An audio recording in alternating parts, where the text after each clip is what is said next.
What time did it get over? I didn't note the time. Didn't even note the time, huh? For extended fest, we don't keep a time limit. So nice to see you on a lovely screen here. Yeah. We are all looking forward to working under your leadership in AOICon 2024. Under your leadership, and nice to see Vishwas also giving a nice smile and a mask. Hi, Vishwas. Morning. Yeah, we'll start in 5 minutes, CV. Absolutely no problem. Just let us know when we should. Yeah. You give me the would you like to go through the basics of what you did? Yes. All of us have a refreshed memory. Yeah.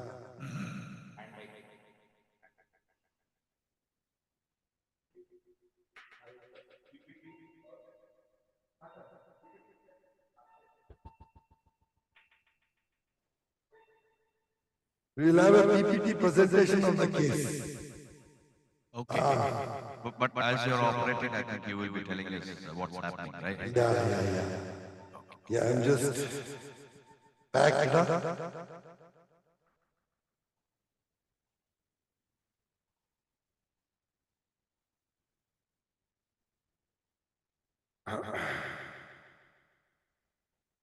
It's so nice to have your own place, Trustwell Hospital to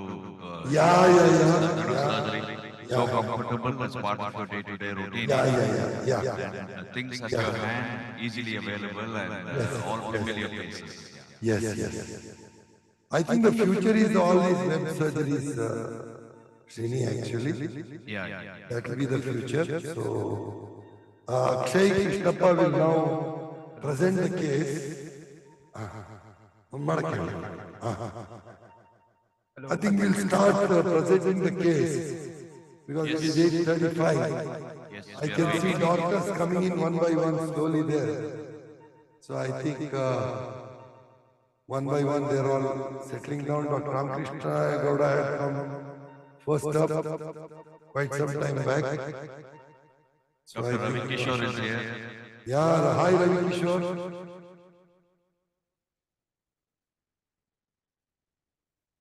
Yes, sir, that's the first case. So, patient 34 So let Akshay is starting the presentation. 34-year-old male patient. He is a senior research associate in a pharma company. He is from Nagasandra, Bengaluru. Dr. He came to our Jaydev. hospital with a chief complaint of nasal obstruction, which is more on the left side compared to right side. The duration was on 3 years. Coming to the history of presenting illness, the patient presented with nasal obstruction from 3 years, which was more on left side compared to right. It was of insidious type, and the obstruction was intermittent type, and it was partially relieved with nasal spray. And patient also had a history of frequent bouts of sneezing, like about 10 to 15 episodes at a stretch. And there was also a history of recurrent mucoid nasal discharge. Coming to the past history, the patient had a history of road traffic accident 7 years back, for which he had underwent surgery. The CT scan during that time had showed there was a fracture of the anterior, medial, and posterolateral wall of left maxillary sinus. There was fracture of left zygomatic arch, and there was undisplaced fracture of left greater wing of sphenoid. So the patient had undergone the plating of maxillary sinus fracture 7 years back. Patient's general physical examination was normal. The patient was well oriented to time, place, and person, and he was moderately built and nourished. So, in systemic examination, all the central nervous systems, cardiovascular system, respiratory system, and for abdomen examination, all were normal. Coming to the ENT examination and the nose examination, external examination of the nose was normal. The tip raising test was normal. That was vestibule was normal. Ala was normal. Columella was normal. On the anterior rhinoscopy, there was a deviation of the nasal septum to the right. And the left nasal cavity, there was a hypertrophied double middle turbinate, and there was a bulging out of the uncinate process, which was leading to the middle meatus block on the left side.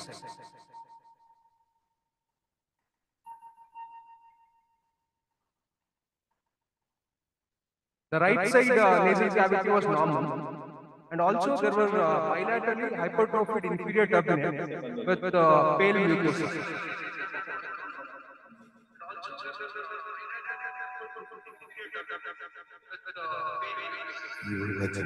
On posterior rhinoscopy, the findings were normal and the paranasal sinus examinations were also normal.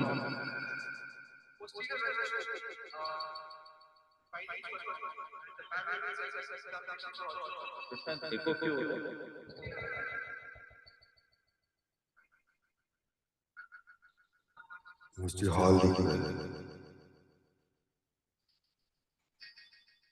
Dinesh Pal. Hello.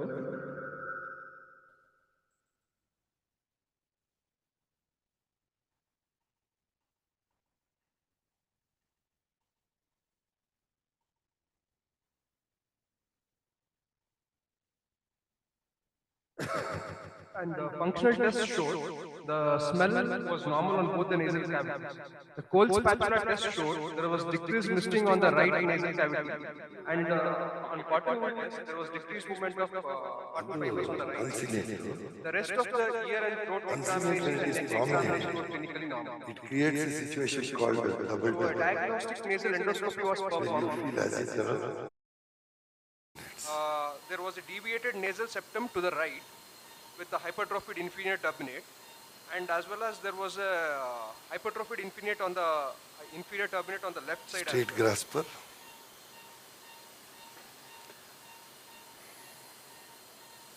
So here we can see the left side nasal cavity.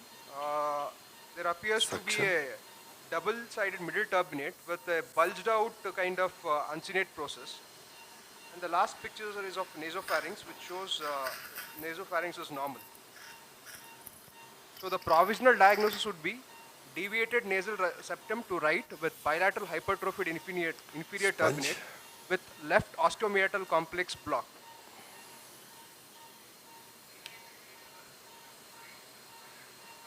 Do we have a picture of the sinuses radiologically? Yes, sir. Sir, Show us the breathing. yes, External camera on this thing. Sir will proceed with the CT, sir. Here.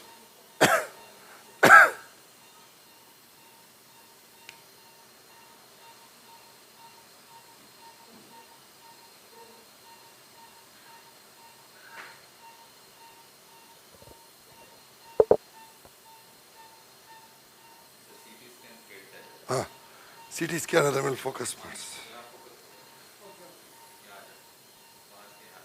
Hello? Srinivas, I'll read the CT in a minute for you. We are just putting the CT on the grid there. Yes.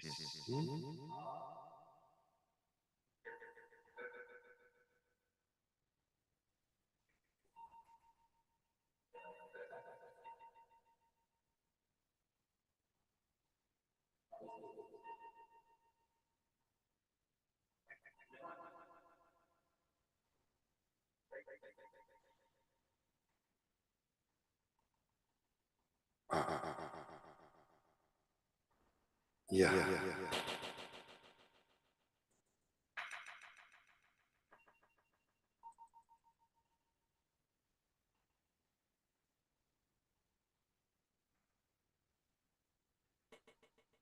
Hello? We are with you, sir. Srini, can you hear me? Yeah. Is the CT scan picture focused for you? Now it's out of focus. Yeah, you focus it now. Yeah, we are on. You can see the CT scan? Focused? Yeah.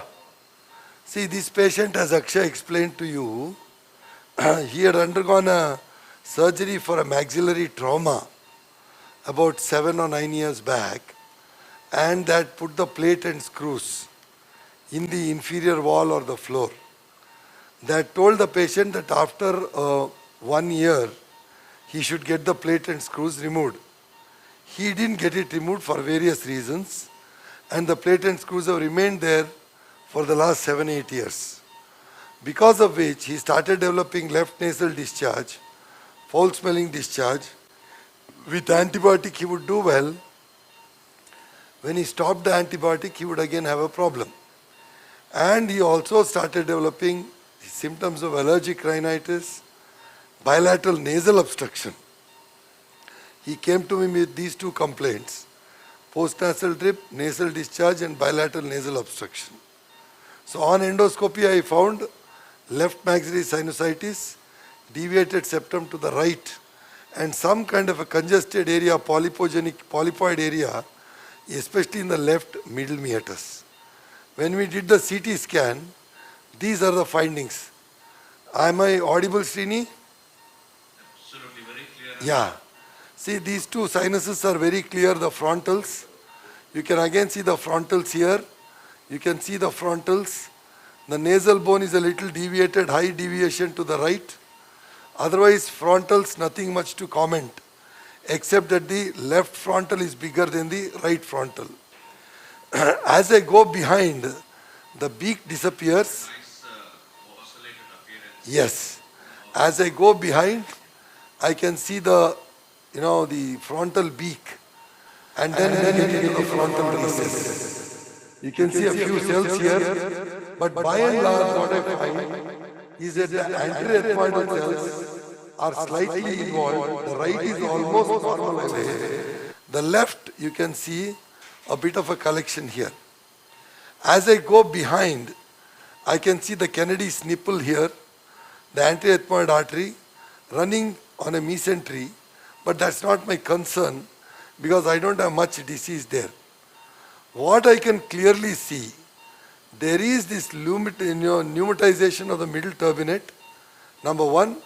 Then there is this uncinate which is bulged outwards because of the anterior ethmoid cell, creating a double turbinate situation, and the middle meatus is completely blocked by this polypogenic area with a conglomeration of the middle turbinate, uncinate, basically the osteomeatal unit. Two points I want to make very clear, Srini. Number one, when we were doing post-graduation 30 years back, we concentrated a lot on the lower third of the area. In this area. And the inferior turbinate. We thought by cutting the inferior turbinate, by correcting the spur here, patient would breathe well. Now we have realized it is the middle meatus in which the air goes in. So the high deviations and the congested middle meatus are the cause.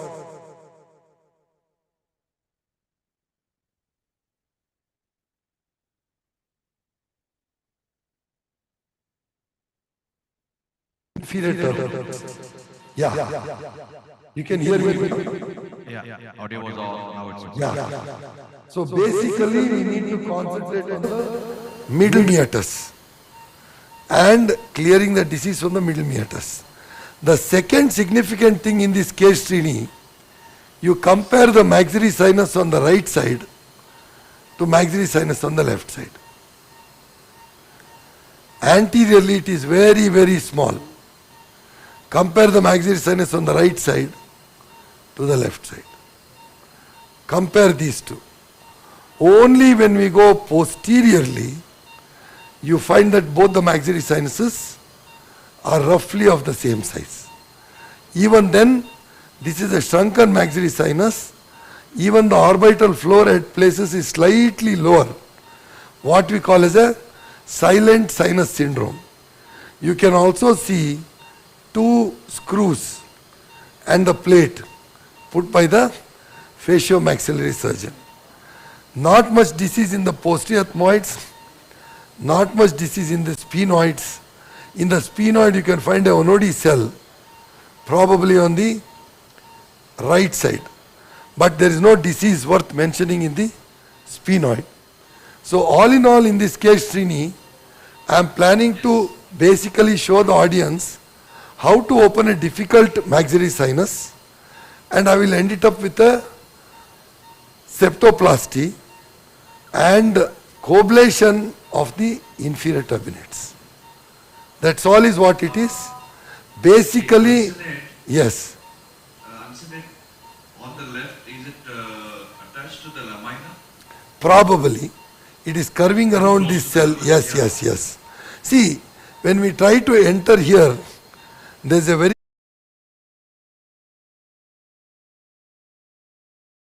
so narrow.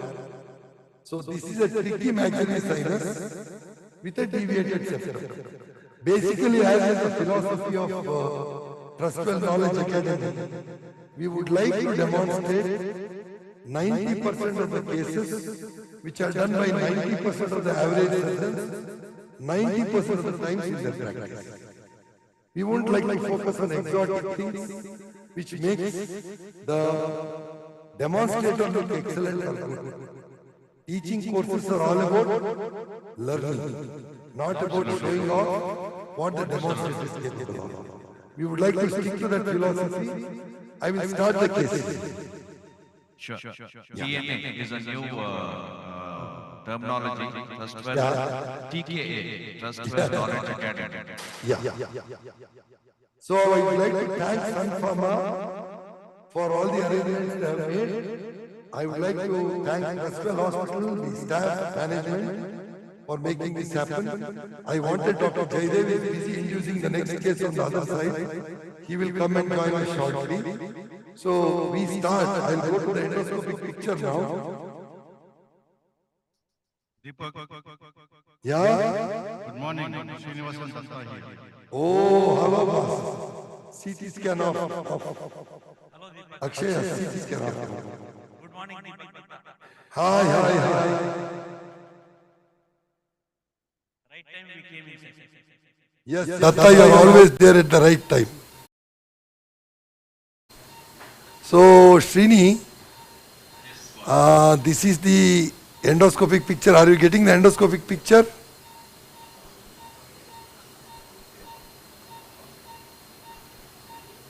Are you getting the endoscopic picture? Yes, very clear. Okay. Ball probe. So this is the turbinate, inferior turbinate. Probably this is the uncinate, which is looking like a turbinate. This is the double turbinate, as I keep calling.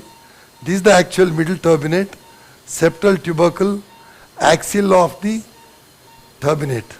So this will look like a turbinate. This is a classical double turbinate. So I'll start off SMR elevator.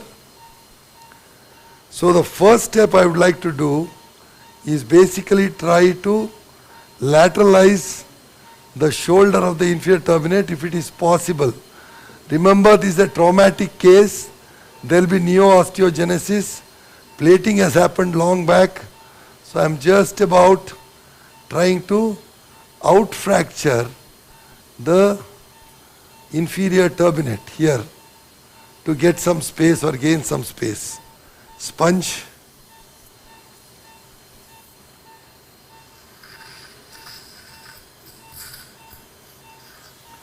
I got some space.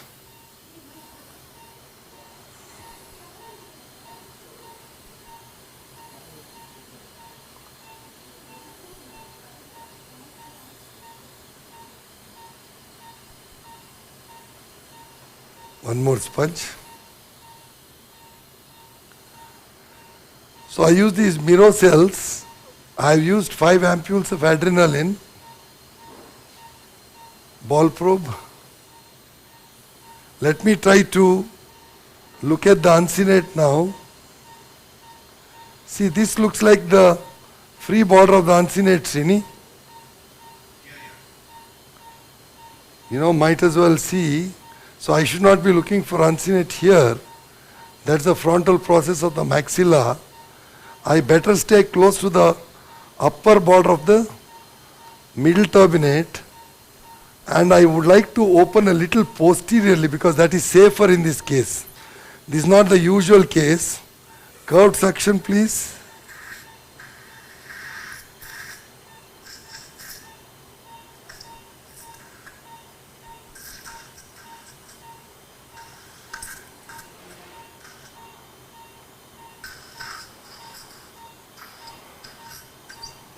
One more sponge, please.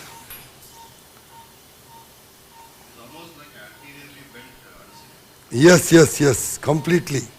It should have been in the sagittal plane, but it is totally in the coronal plane. It's a tricky case. Debrider, 0 degree. Keep ribbon gauze also ready. CD is not showing infundibulum. Yeah. It is completely showing.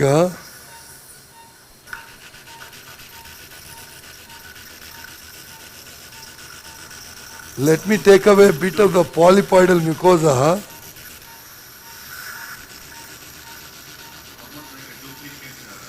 Double, yeah. It's a double turbinate.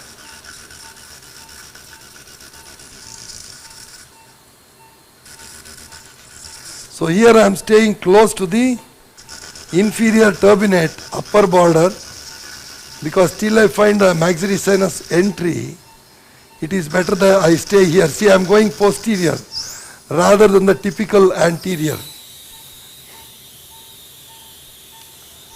Ribbon gauze, please. Preoperatively, I will ask Jaydev to explain that to you. But let me just... I do infiltrate a little. Nowadays the trend is to pack with undiluted adrenaline.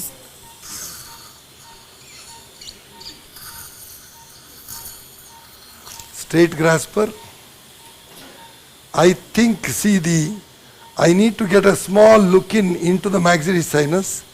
As I told in the beginning, this is one case where you can easily damage the orbit. Straight grasper. Yeah, yeah, I think I am in luck. I could get a look into the maxillary sinus. Because no matter whatever is your capability, as a demonstrator on that day, you need a slice of luck. Ribbon gauze. Our anesthetist Dr. Krishna Bhargava is also here. Cut this ma. I want it smaller.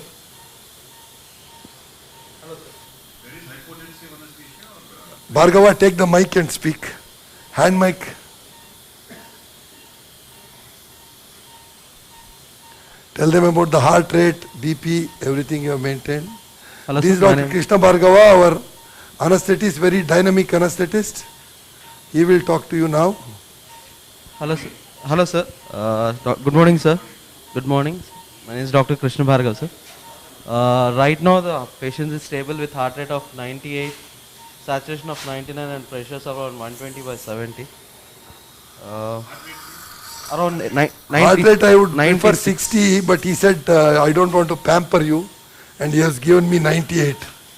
You call yourself a senior ENT surgeon, let us see what you do in blood. But very good singing, Srinivas, yesterday. I posted it to the group.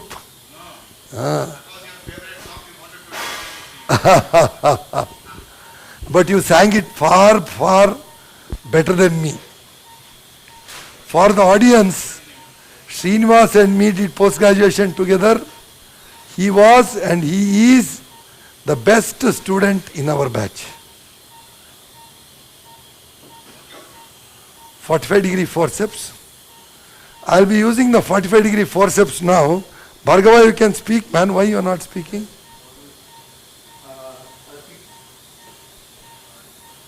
I'm just taking away the uncinate. Bhargav, there's a question for you, I think. See. What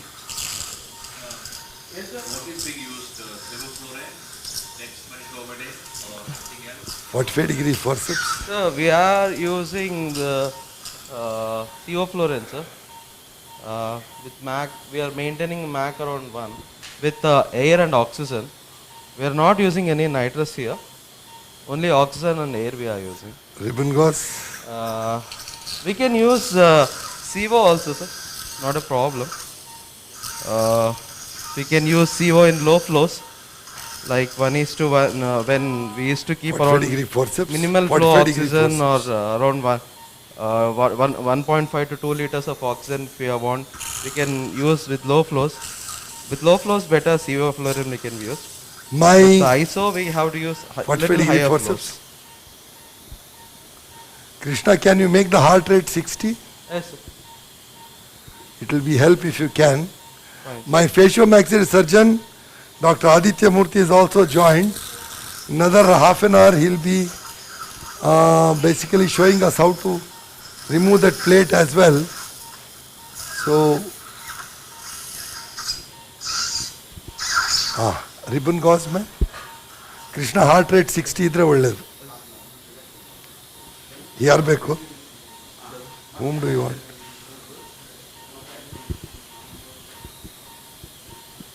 Srini,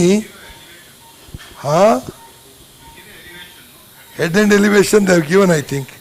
Deepak, you Srini. give an elevation, no? You give an elevation, no? 30 degree. or Head and 40 degree. elevation they have given, I think. Yes. Head and elevation ಕೊಟ್ಟಿದ್ಯಾ? ಕೊಟ್ಟಿದಾರಾ? ಇನ್ನೊಂದು ಸ್ವಲ್ಪ ಕೊಡು. No, anyways, one good thing is I've got a look into the maxillary sinus. So one landmark and then next landmark. Yeah, I know. Yeah. This was basically, Srina, this was straight section. Silent sinus syndrome due to trauma to the left maxillary sinus. There was a lot of new osteogenesis on the CT. Yes. In the maxillary opening area. Yes. Yeah. So probably when Jaydev ಮಾತಾಡಪ್ಪ ಮೈಕಲ್ಲಿ heart rate 60 ಮಾಡ್ರಪ್ಪ. Give me the 40 degree blade now.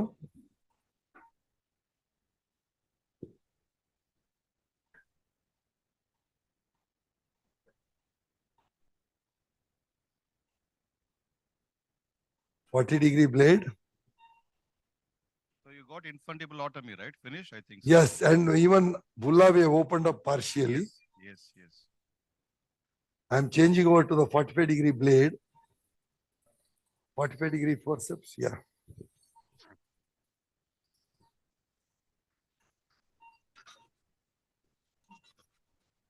Jaydev sir ಮಾತಾಡ್ಸ್ಬೇಕು.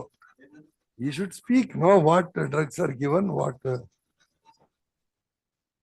I think so he has explained. I think so he has given us the what all he is using. As you said, the heart rate has to come down.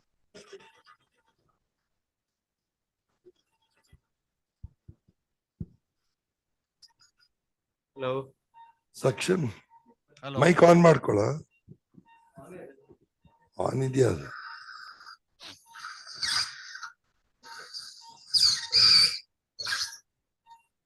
Hello. Yeah, we are here. Yeah, this is Dr. Jaydev, anesthesiologist here.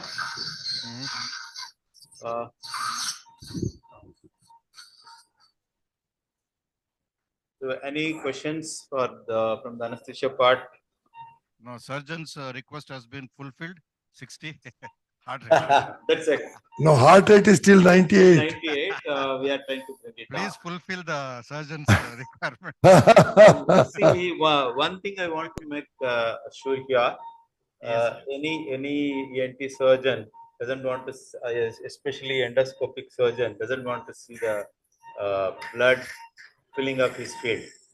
So the criteria for good anesthesia technique is to assure him the bloodless as much as possible, not a blood, no blood. Yes. So this can be achieved primarily from the surgeon side, as you all do adrenaline packs. You do with Zalecan, discuss that is the first part of it. The second part of it comes with the anesthesia technique that we do by using various drugs. The first thing is to bring the systolic pressure less than in a normal individual. One more. Probably around 90 to 100 if you keep, that will achieve the good field. Also heart rate. If I achieve a bloodless, low blood pressure, but the heart rate is high, that's also not good. So if it is, I have a 90 at and heart rate at 120, it is not acceptable. So I have 90 plus systolic blood pressure and 60 heart rate. That makes Yeah. is half the blood coming out of the field is Yeah. taken out. So that is our aim to achieve this systolic around 110 or 100, and then heart rate around 60 to 70. So that is we are trying here. The pressure is around 111 by 64, and the rate is coming down to 87 now from 100. So this is how we can help the surgeon to make his field more playable. Thank Heart you, rate has come down by another Thank you. 13. It is come to 85, Srini. You are Thank you. getting the endoscopic picture, Srinivas? Yeah. Now we got it. Yes. Yeah. Straight grasper. On this side, my endeavor is to basically accomplish a good middle meatal antrostomy. Open up the OMC nicely. That's all.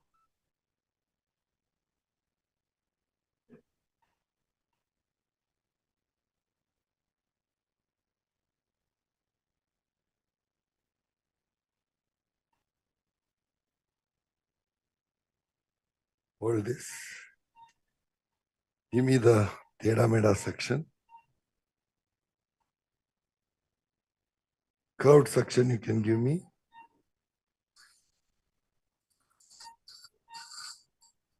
Straight grasp.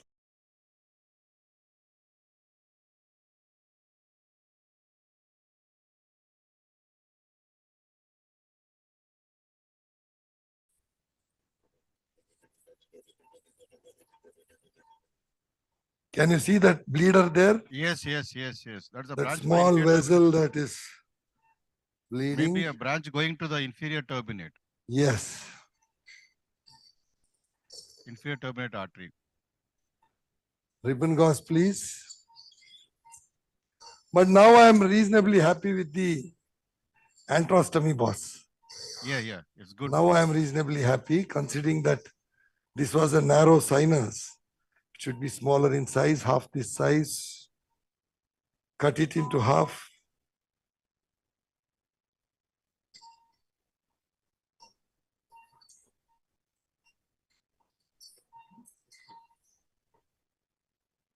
In such post-traumatic cases, do you have any idea of amputating the middle turbinate at least 1/3 below, or You something can, like you that? can, you can. See, I am just trying to see at any point of time. We used To to give do a that lot good of space. inferior turbinectomy. Yeah, Sometimes you can amputate the middle turbinate as well. yeah. If you are struggling Lower for half or space. lower 1/3, Yes. something like that. Yeah. Yes. Ball probe. Yeah. Instead of struggling post- for space, Yeah. ultimately in these smaller sinuses and double turbinate situations. See, I opened up the bulla here.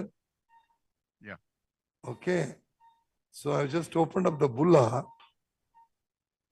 As you noted correctly, because of trauma, there's a bit of neo-osteogenesis Yeah. over a period of time, Yeah. bone punch. But anyway, now I have really opened up the middle meatus. Good airway. Quite- He had quite come to adequate. me with, yeah. I'm reasonably confident now. But his mucosa looks a lot of edema, allergic, like. Yeah, absolutely.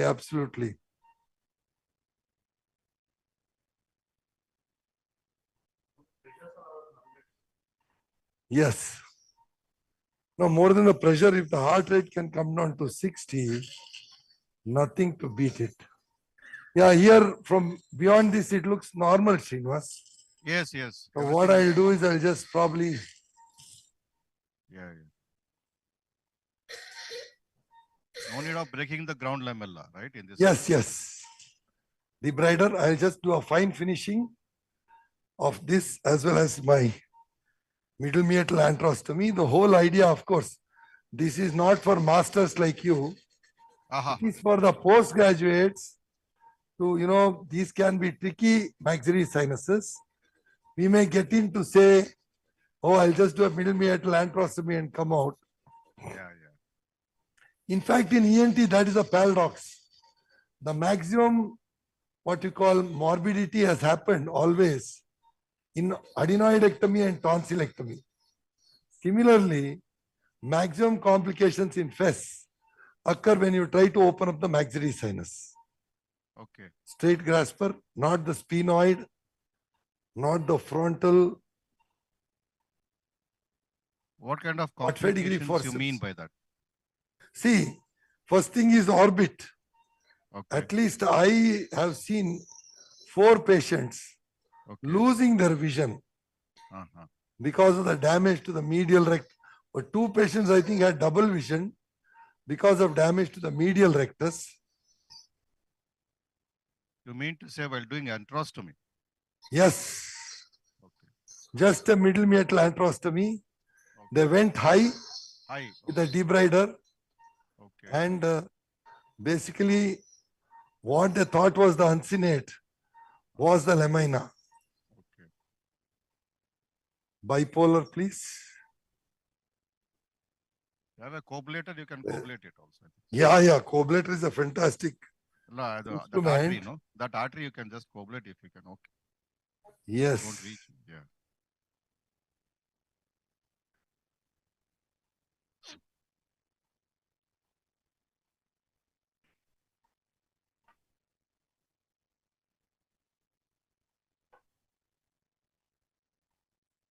Yeah. No problem. No, don't worry. Give me one sponge.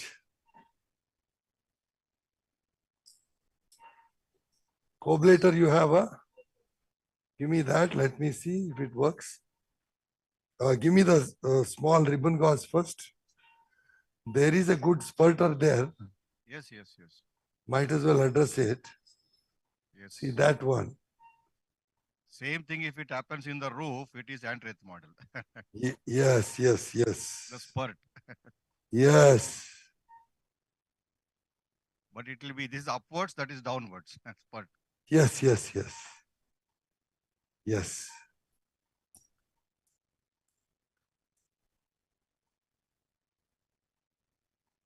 Straight grasper. Look at the amount of space we have.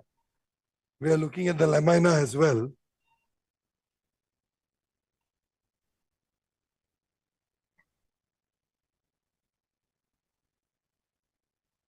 Suction.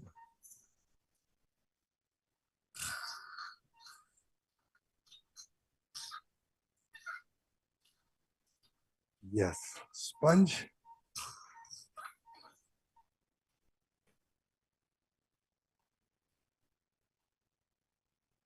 Oh, one fell. Count -1.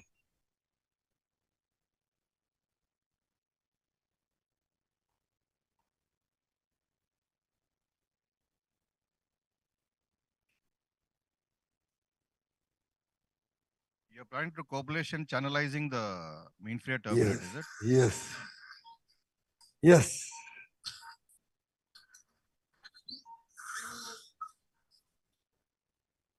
Yes, coablation ready. 9 and 5, let them make it. Ready? Okay. Saline ready?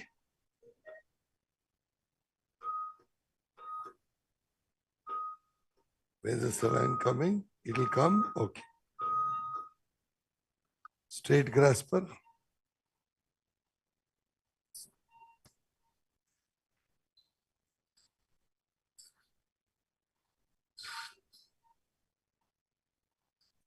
Straight grasper.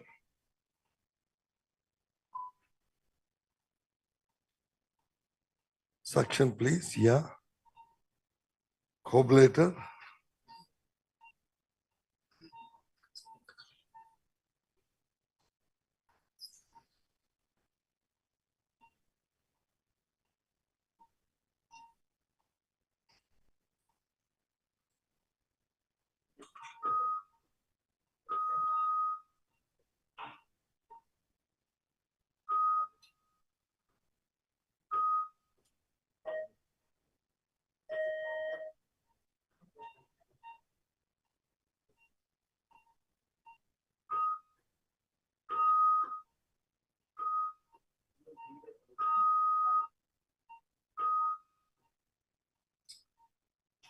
Suction.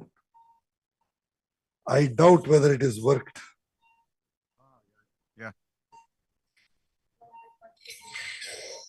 Suction bipolar? No, this worked partially. Yeah, little bit. Yeah, It's no. need to work a little more. Yeah.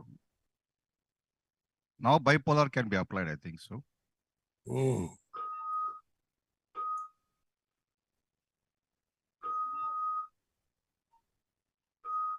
Yes.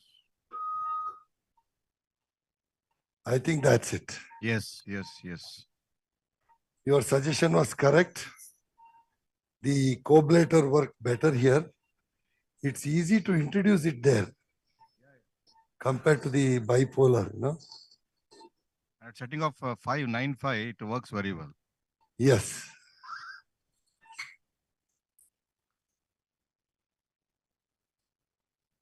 Debrider.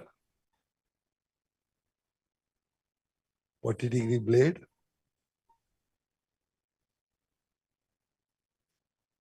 I am almost done with the sinus. I will just do a simple septoplasty.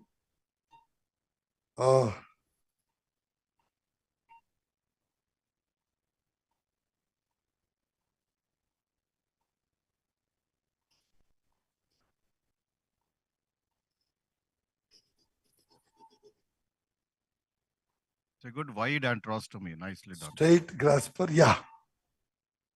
For a slightly complex case like this is a good antrostomy actually. Yeah.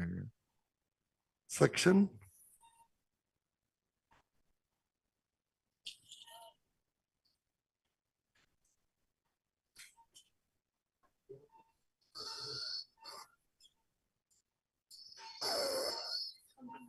The whole idea was to tell the audience that the middle meatal antrostomy not always as simple as we think it is. It's not a And cake. number two, yes.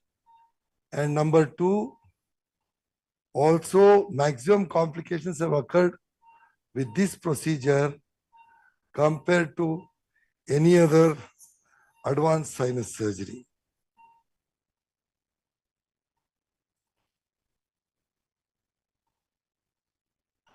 Wash.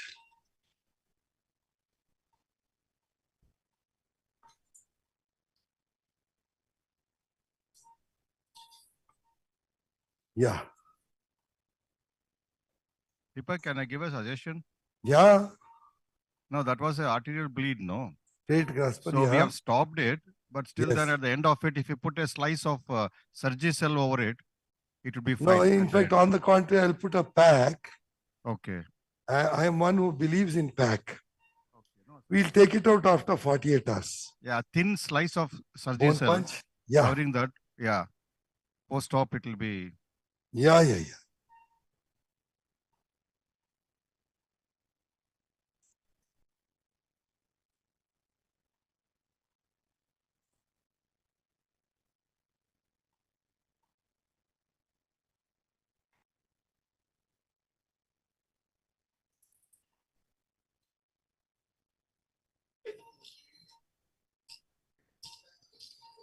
That's the posterior. Yes. No, that was the Heller cell, Haller, okay. which was kind of straight grasper.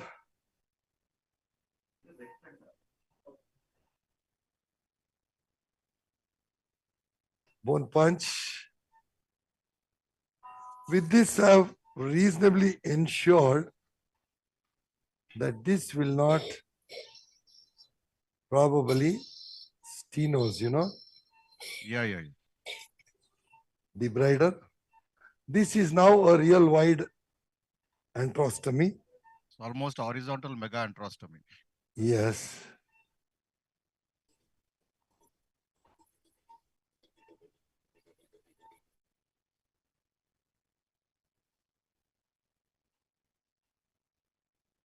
Straight grasper.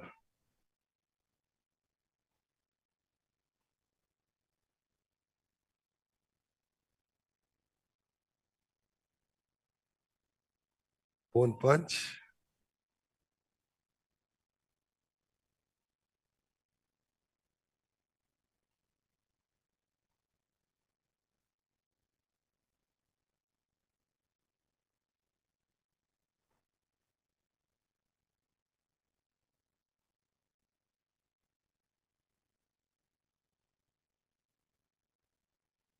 Kerisons is a good tool to remove Yes. these bony septas. Yes.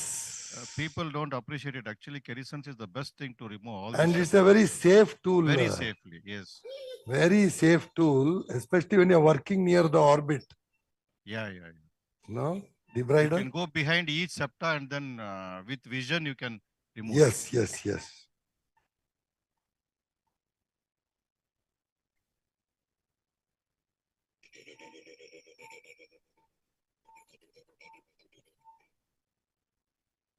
See, now you can look at the antrostomy. Yeah. You can appreciate the dimensions of the sinus, ball probe. Almost the posterior wall and the Yes, anterolateral the wall is roof. almost Yeah. seen. Yeah. Yes.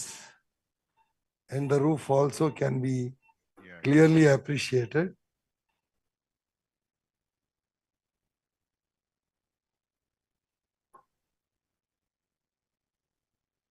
-45-degree forceps. For the sake of postgraduates, you can do a 70 and show the interior of the sinus. Yeah. I will.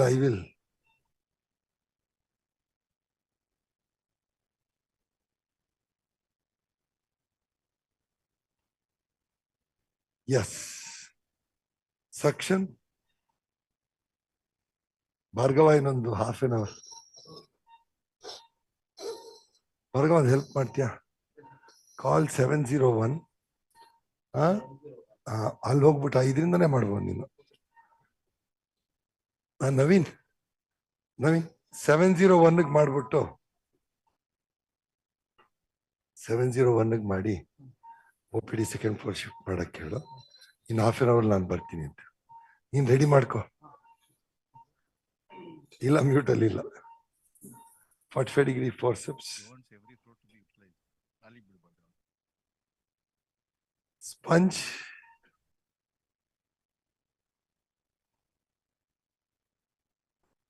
Now, as per your advice, we'll go into the maxillary sinus with a 70-degree scope. Yeah. And visualize, one more sponge. Put the coblation needle for the turbinate here. Later, keep that also ready.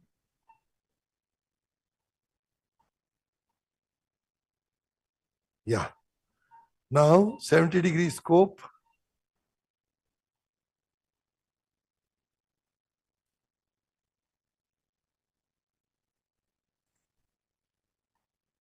The metal plate in the maxillary sinus was because of the fracture. Yes. So that Which, can be seen. Yeah, that can be seen. Dr. Aditya will be removing shortly. Yeah. 45-degree forceps.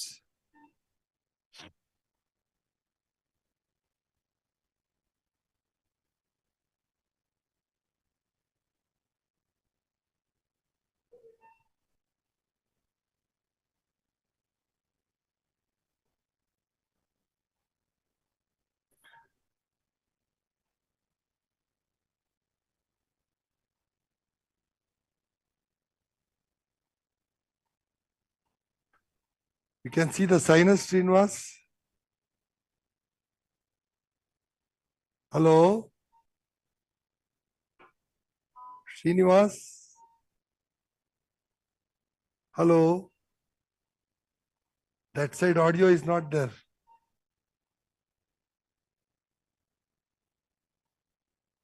Hello? Anyway, I think they can hear me. That is a view of the maxillary sinus. Suction. You can give me the curved suction actually.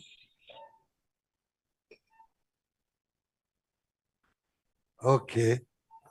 Sponge, hello. I think we lost audio on the other side. 0-degree. ಅಲ್ಲಿ audio ಬರ್ತಾ ಇಲ್ಲ ನನಗೆ. From Goa.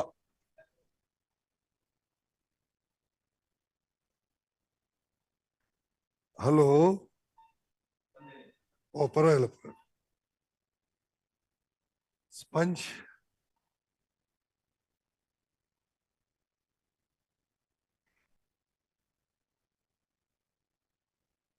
I think 15 minutes I'll be done.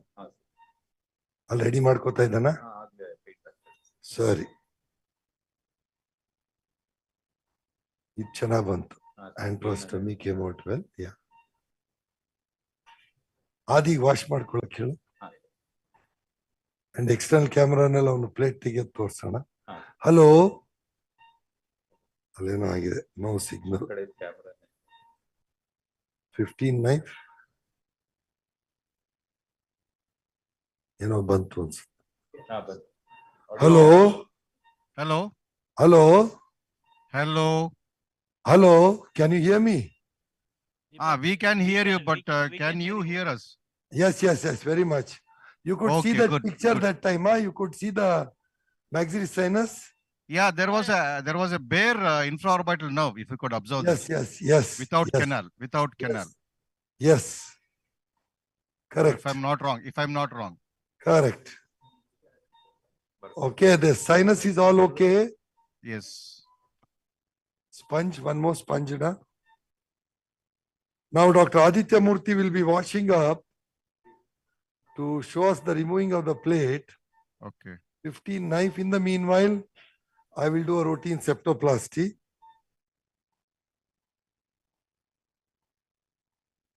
So an incision all the way higher up there, and then coming down into a gentle reverse U all the way to the floor. So knife again. So in endoscopic septoplasty, you don't practice anything like Killian's incision or Fried's incision. It is directly. Your volume, I think, ask them to just increase your mic volume. Endoscopic septoplasty. Endoscopic septoplasty, the rationale of using Freer's or Killian's is gone. No, whatever. Incision. Yeah. It's Suction, only we where the put a near the suction deviation we go and elevate. Yes. Yes.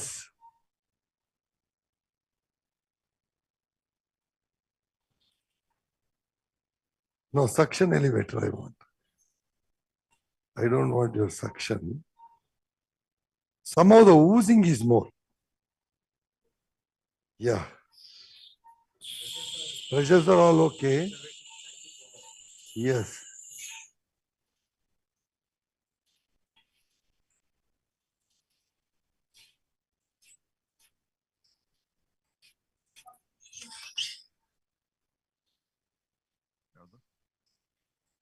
Give me the ribbon gauze.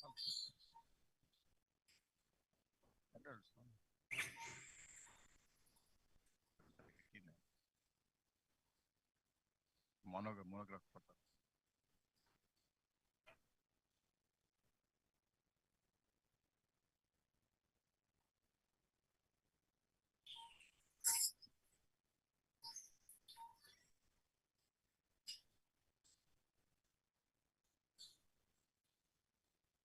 I could get a good plane.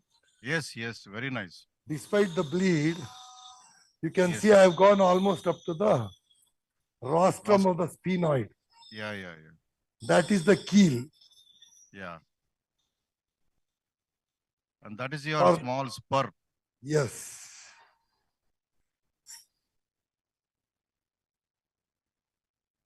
I think cobbleter, please. Let me see. There seems to be an oozer here. Cobbleter, yeah. What happened? 5 and 3. Make it 9 and 5. Naveen, that 5-3 then 9-5 madama.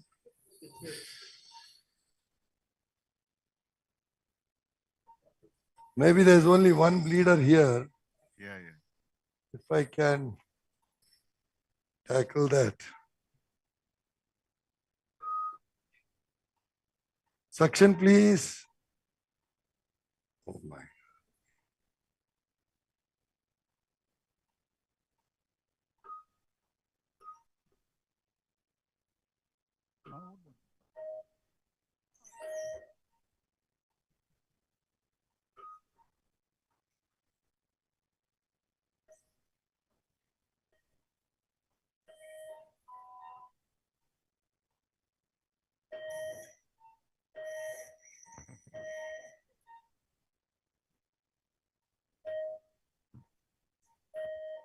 This got actually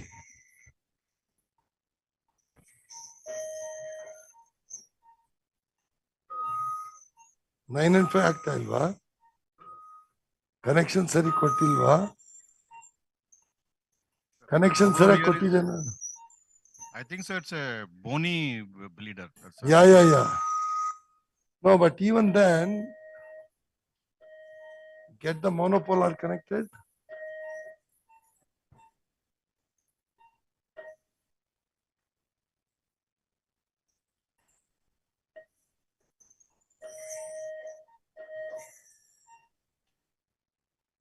Can I just put in my experience here, Deepak? Can I put in my experience here What? regarding such bleedings? No. This bleeding here, see, this is a bone bleeder. The thing is, I will take up a diamond drill and drill it out. There is a monopolar. Like what we do in mastoid. Yeah.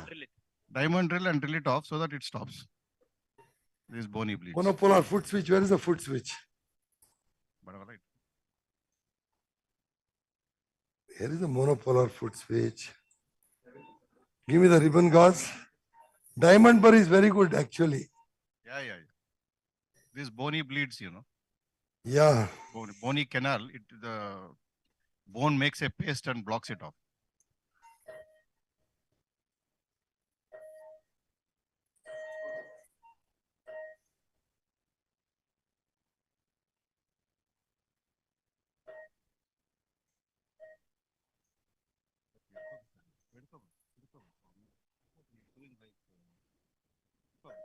See, a simple case can become an exciting case. Isn't it?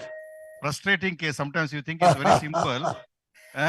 Yes. And with all set mind that it will be simple. Yes. You wake up with all these things.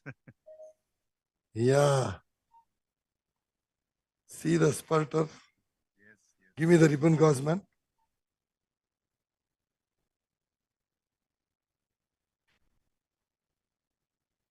Keep a Merosil with adrenaline, Deepak, maybe? I don't know. No, even a simple pack, many times it will stop. Yes. Suction.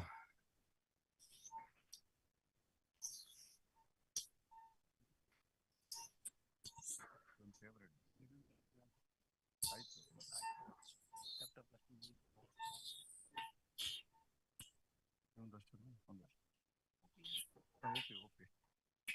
Second floor, okay, ready,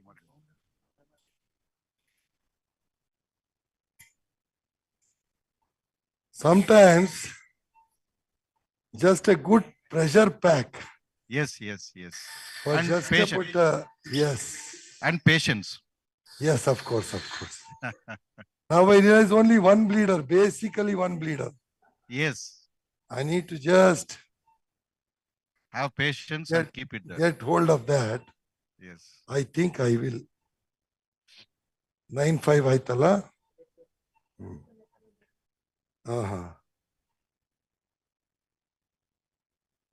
Let me see.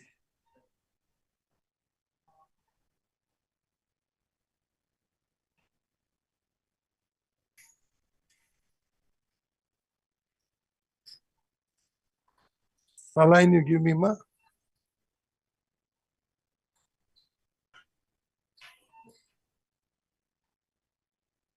Oblator ready?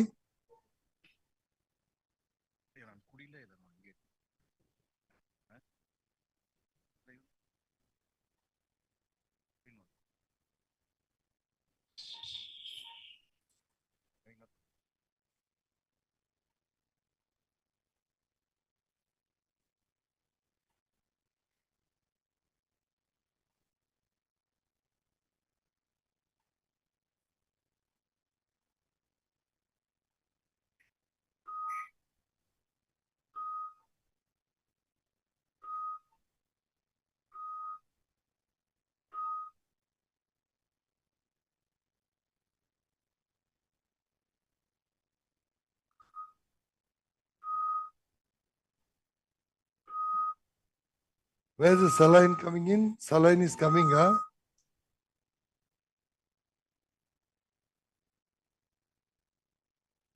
Saline?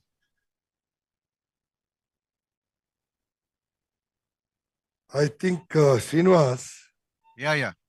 some amount of clarity now we are getting, I think. Yes. Let's see. Good. It was an exciting case Yeah. because many times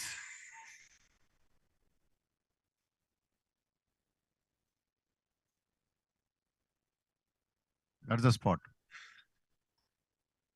Yeah. I think so. Pressure has worked. yes, boss. Pressure has worked. Monopolar. Give me the coablator first. Let me see. Yeah.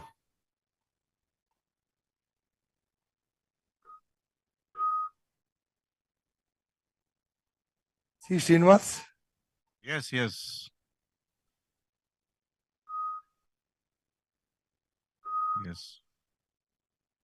I think this looks good now.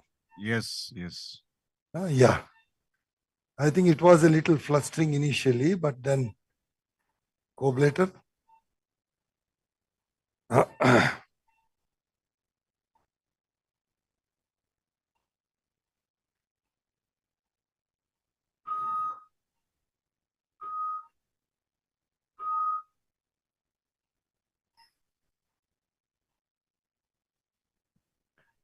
Yeah, I think we have reasonably managed it. Yes.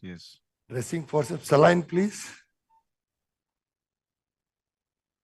In fact, to be fair to the anesthetist, they had done a fantastic job.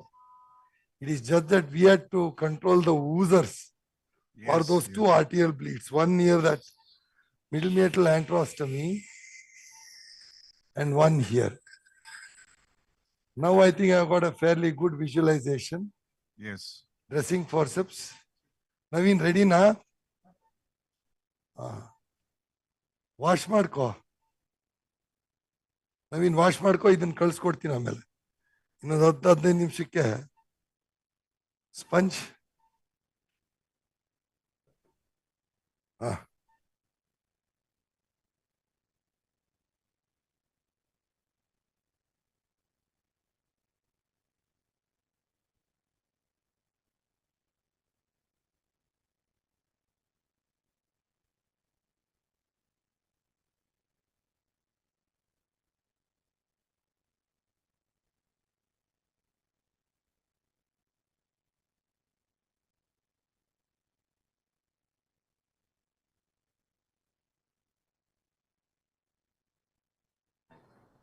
coablator.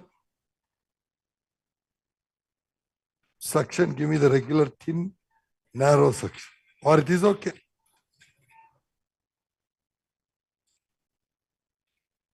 Coablator. Oozing day. Some days are bloody days. Yes. Yes. But then compared to our post-graduation days, Yes. we have so many equipments now. No? Yeah. That is one good thing. See the The oozing thing again is, even what, now. what happens is, see, when we are doing a naked eye septoplasty, Yes. it doesn't look, ooze doesn't look much great for us. Yes. Under endoscope, this looks like a flooding. Yes. Yes. I agree with you. Straight grasper.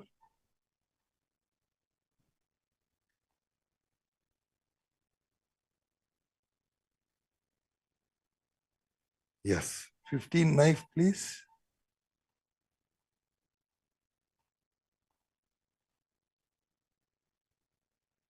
Knife, yeah. Let's hope from now on everything goes well. Everything is going well except for some kind of unusual bleeding. That's unusual bleeding. Yes. That's all. Cortical salivator.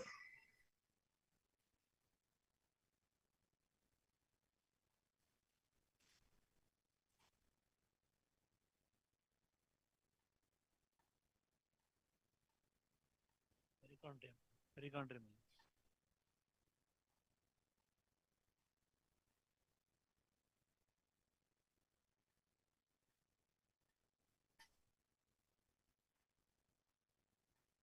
Yeah, give me a slightly longer ribbon gauze.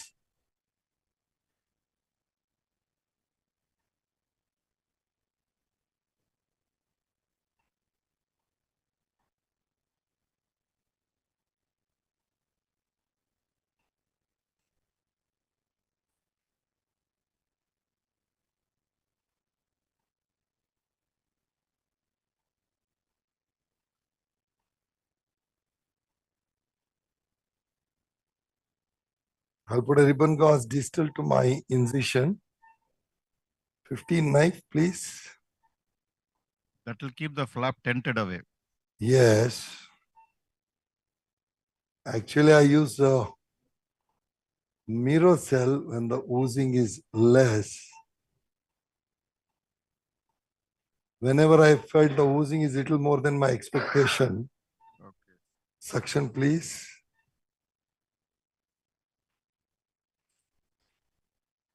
By any chance, this person is an alcoholic?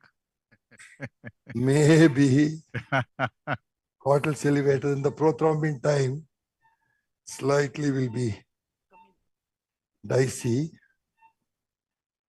Getting onto the opposite side, Srinivas. Yeah. Very good demonstration. Yeah. So Hope that side it be very clean for you. let us keep our fingers crossed.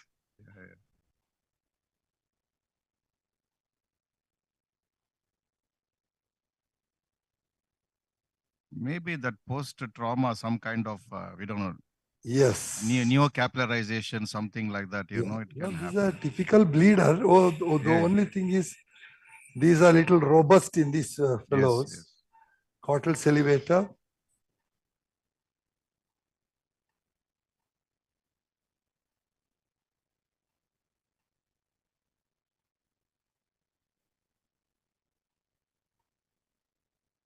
Yeah. Scissor.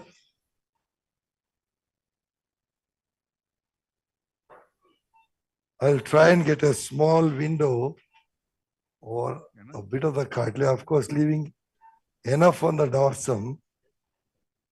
Straight grasper, please.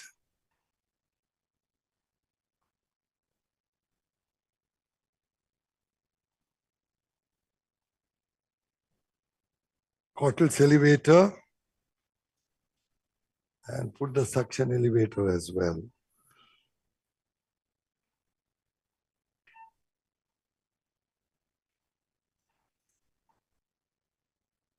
So I'll just try to take out a small bit of cartilage. Yeah. Straight grasper so that I get some working space. Mm-hmm.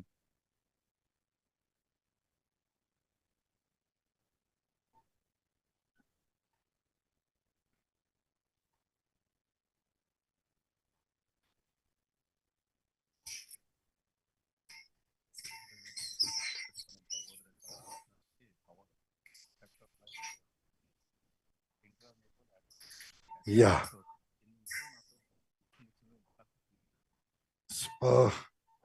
Suction elevator. Now, okay, keep a sponge ready, ma.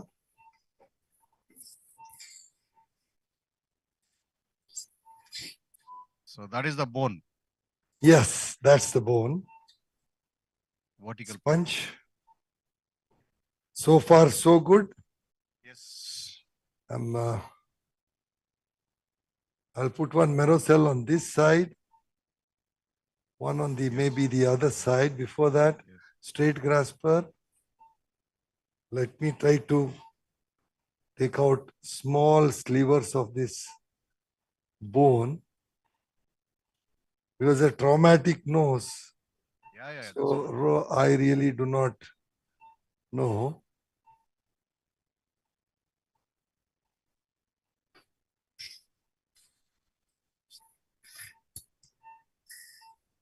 Straight grasper.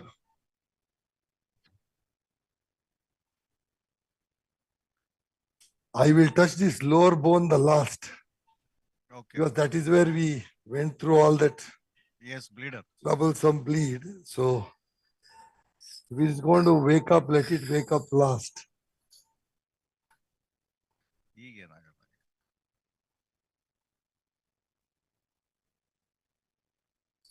Result. Straight grasper.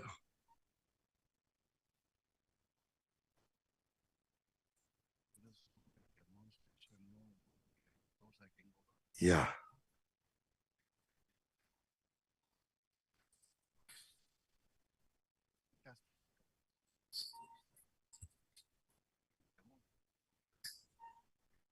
Okay.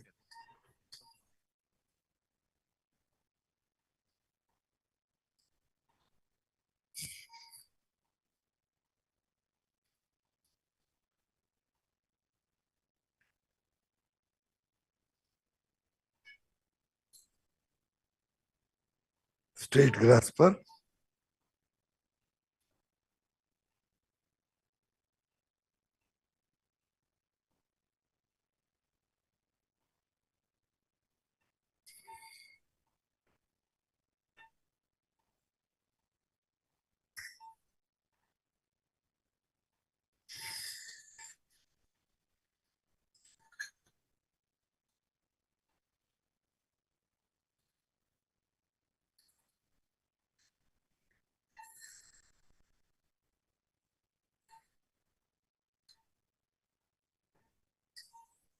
Straight grasper. Straight grasper, please.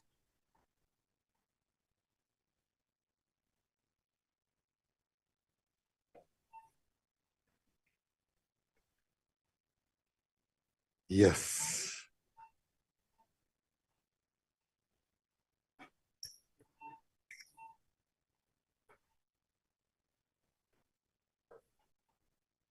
So that's it. My entire posterior deviation has come off. Srinivas. Yes, Deepak, everything has come out. Hello. Shortages. Hello. Hello, Deepak. Yes. Hello. Yeah, it was a very nice demonstration. Straight. Why you give me 45 degrees? Hello. Who is speaking? Datta, is it? Yeah. It was very nice demonstration, Deepak. And nice thing to see that cauterization and coagulation of that all the bleeding vessels. No, it might open up again now.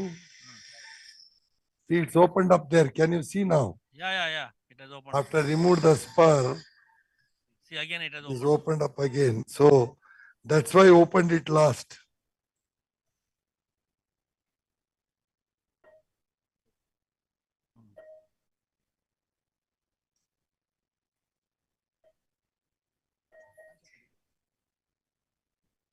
You touch it for some more time. Hold it for some more time.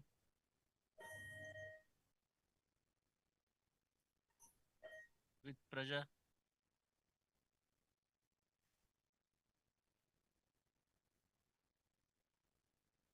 Little bit is there.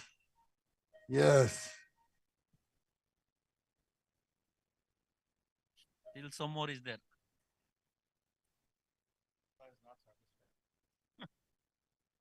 Yeah. Small ribbon gosma. Flapper, so septum only. Do you have the drill connected? Have you connected the drill? Yeah, finally we are seeing all the methods. Finally we are seeing all the methods. Packing, cautery. Yes. And drilling. See, coablator. Drilling.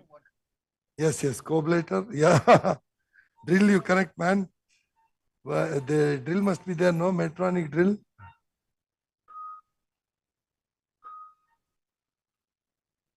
To pack for some time and try it with a drill.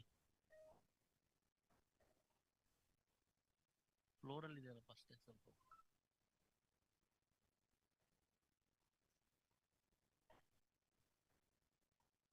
Oh.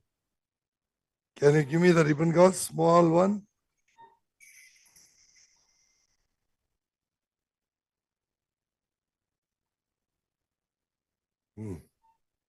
Where's the drill?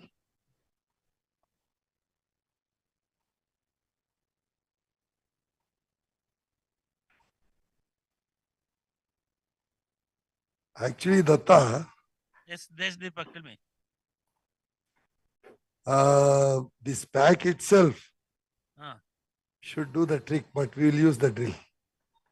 We have used all instruments. yes. Now we'll use this one. So Put the diamond one, huh? all the ways of controlling the bleeding, they will learn PGs.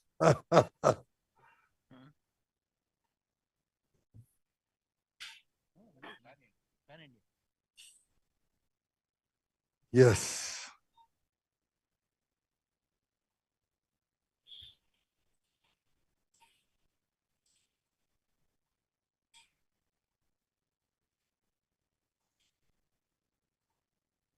So we use the pack, we use the drill, coblation, Cautery, yes, and finally the drill. yes. Drill, please. Drill it is there. Suction. Yes. Now you give me the drill.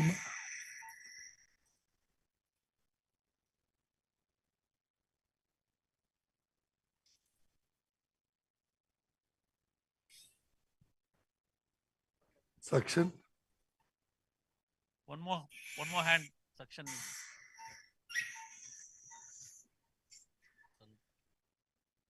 Yeah, Yes. We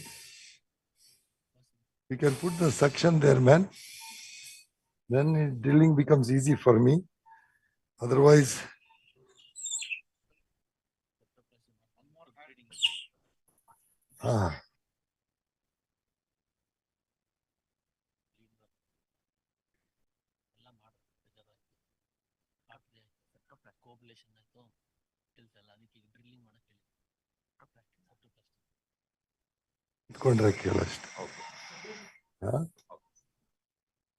you hold the suction here, Fatima. Hold it like that. Can you remove that bone and then try packing and see? No, Fatima, it should be here. Hold this like this.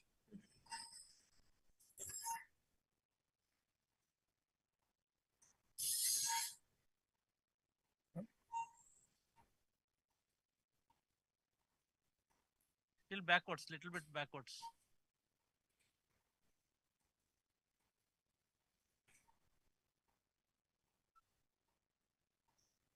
Yeah. Saline, leave it. Give me the saline now. My God. So much trouble that bleeder gave us. Suction.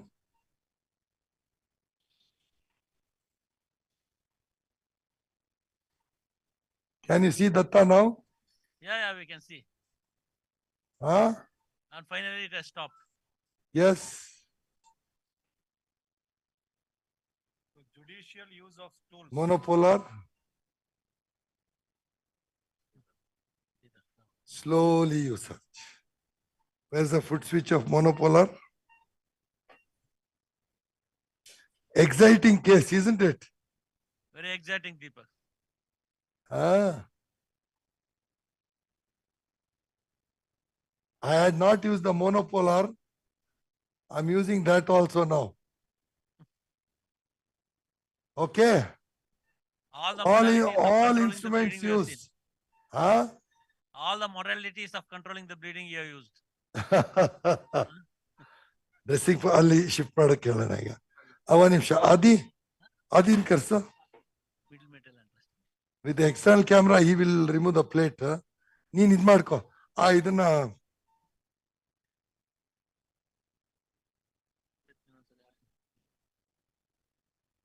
Suction. Deepak, good morning. Morning. Pradeep here. The man who made me buy the endoscope. So I entered into the hall when in the exciting moments. No, actually, that bleeder was very exciting today. Yeah. I have to use all my experience and Yes. all the instruments to It control it. But happens. It happens.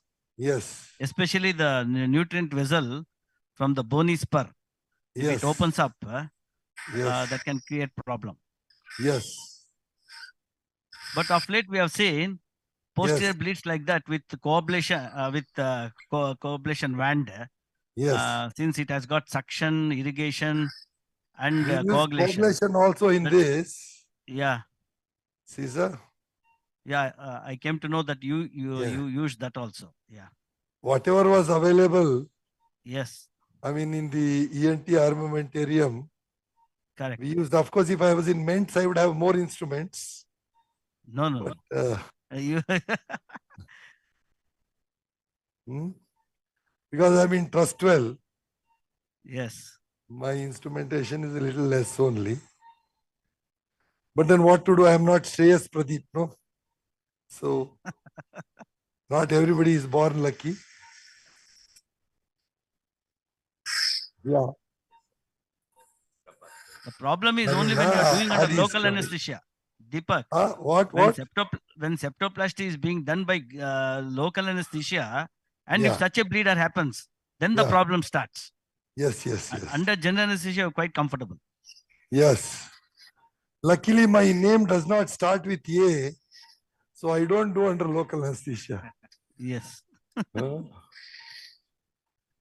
So I think I'm done, Pradeep. I'll just give a good wash Yes. and Yes. put one stitch maybe or a couple of stitches. This was a difficult maxillary sinus, which is what I Okay. wanted to show the audience. I didn't realize that the septal bleed will be difficult. You finished your FES and then went for septoplasty, is it? Because this side was roomy, no? Okay. So the roomier side, patient required a middle meatal antrostomy only. The Okay. traumatic nose, straight Okay. grasper.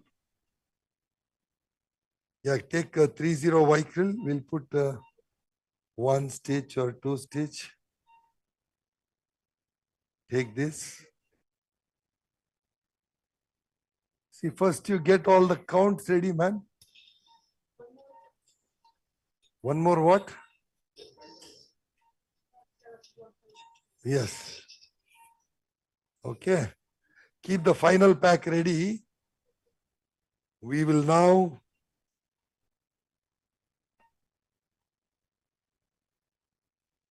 put the stitches. Back pressure, prepare and pray. Dr. Yes. Deepak, Yes. that's the slogan for the bleeders in ENT. Back pressure, prepare and pray. Yes. Dr. Bala, ENT. Oh, but today it was exciting. It was really good. I'm happy, some young postgraduates watching will know what are all the instruments that can be used. Correct. As Pradeep correctly said, Yeah. sometimes using the ablator, not in the coagulation mode, but the ablation mode can stop the bone bleeders as well. Not the coagulation mode. You have to use the ablation mode.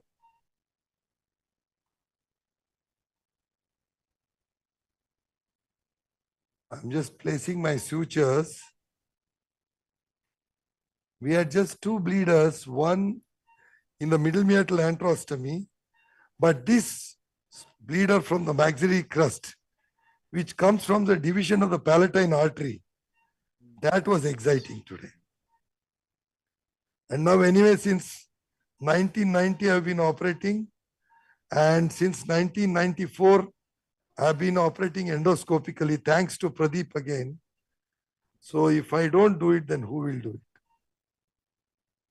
And good that, I'm really happy that this becomes a good teaching video for anybody to stop the bleeder from the maxillary crest. And Deepak, one more thing. Yeah. If bleeding happens on the table, it is Yes. better, the primary Yes. hemorrhage. If it happens Yes, as yes. a reactionary hemorrhage, then Yes. the problem starts. Yes. Such bleeders I have seen can open post-operatively, but not now. So Yes, now you yes. have tackled it, but sometimes it can open up in the post-operative period. It doesn't open in the intraoperative. Yes, yes, that can be a pretty mess. Yes. And patients will also be very nervous because nobody would have expected that, no? Correct. What you said is very, very significant and very, very relevant, Pradeep. Pack. Adi bandna, ready adna? Put the ointment, Fatima. Coagulation channeling, you're not going to do that one? I will do Turbinate. now. I will do. Yeah. Connect that needle. Huh? Yes.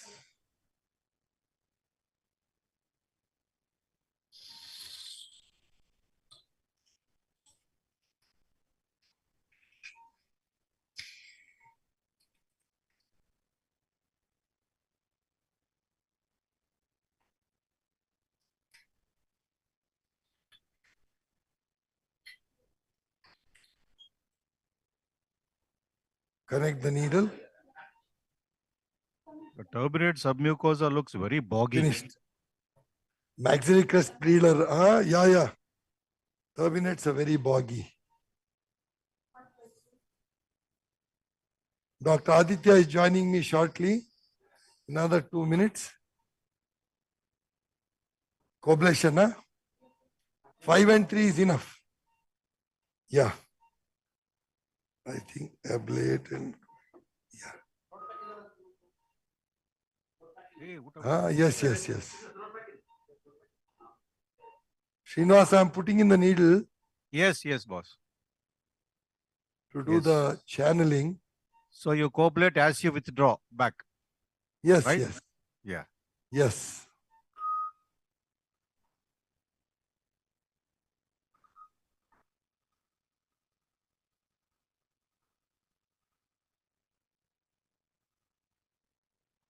"30 seconds and 3 times, you know.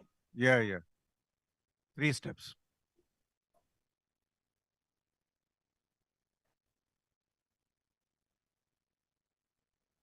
But that bleeder was exciting, Srinivas. That was a good And thing. me and you both discussing and then managing. Yes. Then bada tough.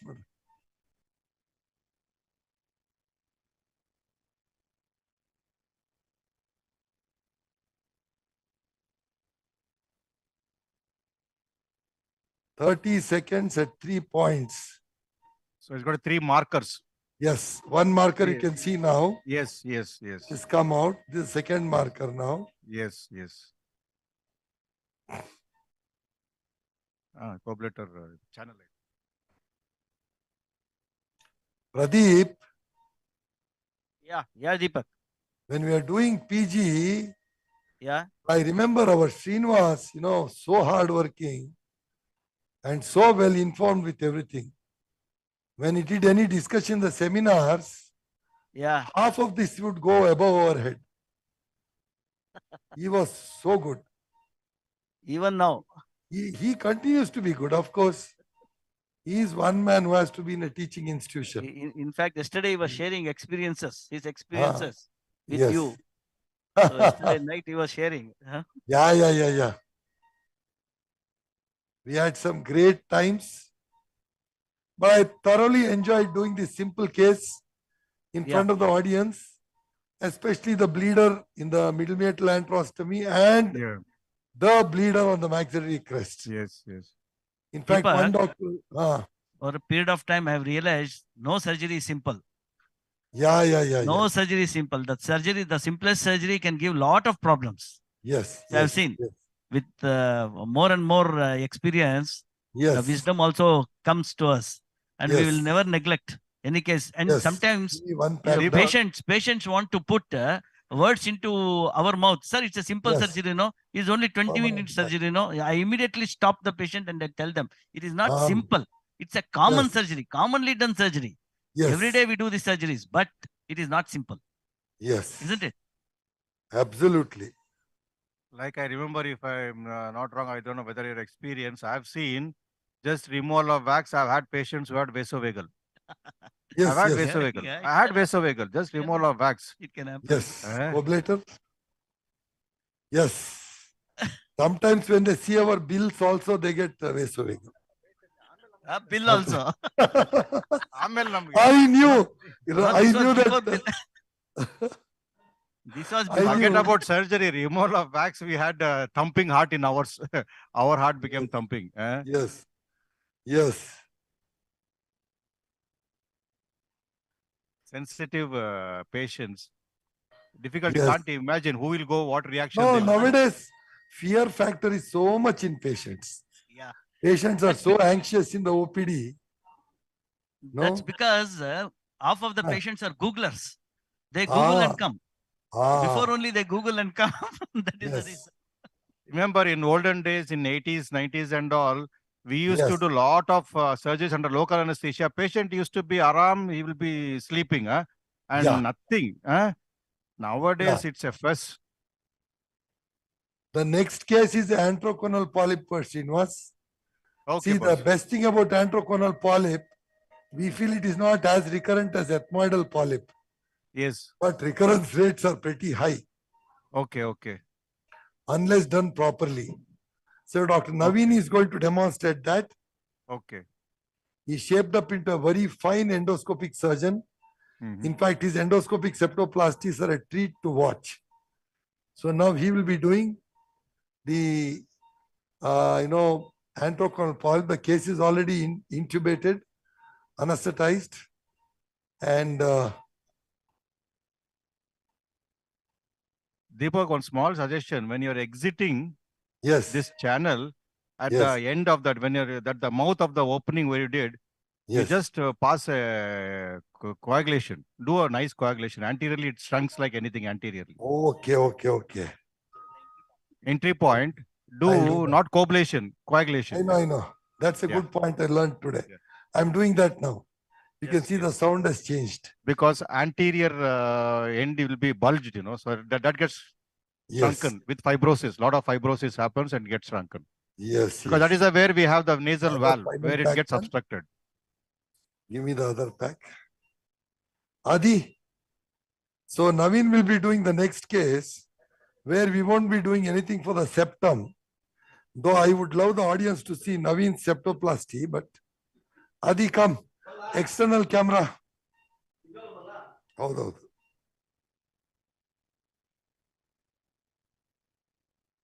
Mike, thank you, transfer Deepak. It was the mic. a very fantastic demonstration.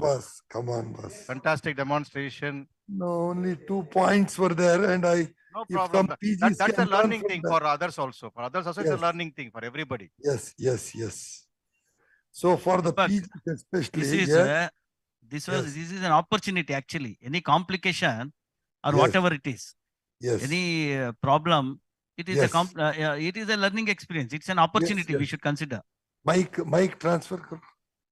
Call that mic to Dr. Adi. Adi, ba. External camera, you get it focused. Adi is Deepak, going to, we miss you here. We miss you, your company here. Yes. Same Deepak, here, you boss. have lost a lot of weight. Yes. I observe you have lost a lot of weight. It is the poverty which keeps me slim. In fact, Adi understands. He gets breakfast every day for us. Because it's a self-induced poverty. Self-induced poverty, this is. After 6 months, I am seeing you. Really, congratulations. Okay. To lose weight is very difficult.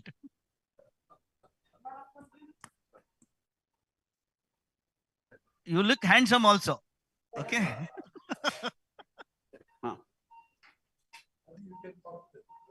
Yeah. Okay. Hello, all. Sorry, I'm not as interesting as Dr. Deepak. Neither am I as slim as Dr. Deepak. I'm Dr. Aditya Murthy. And you're equally interesting, Aditya Murthy. You're equally interesting, Dr. Pradeep here. Oh, sir, namaste. So, but I'm certainly not as slim. There is a implant for fracture zygoma that's been placed at the buttress of the zygoma, which very likely is contributory, if not causative, for this problem. It is an old implant. Implant removals are not to be trifled with, and hence the plan is an implant removal for this to ensure that there is no causative factor left over after the brilliant job Dr. Deepak has done. Okay. I'll join you in a minute. It's a fractured zygoma, which was fixed. Old fractured zygoma 7 years ago. Okay. The trouble started about 4 years ago. Okay. So the implant is poking inside the oral cavity, is it? Yeah, they have used the one second. I'll see if I can get the scans. Yeah. Then you introduce the case to us. Okay. Yes, I will. Guys, is there any way the scans can be showed? Yes. Where are these chaps? The audiovisual people? Is there any possibility that the audience can see the scans?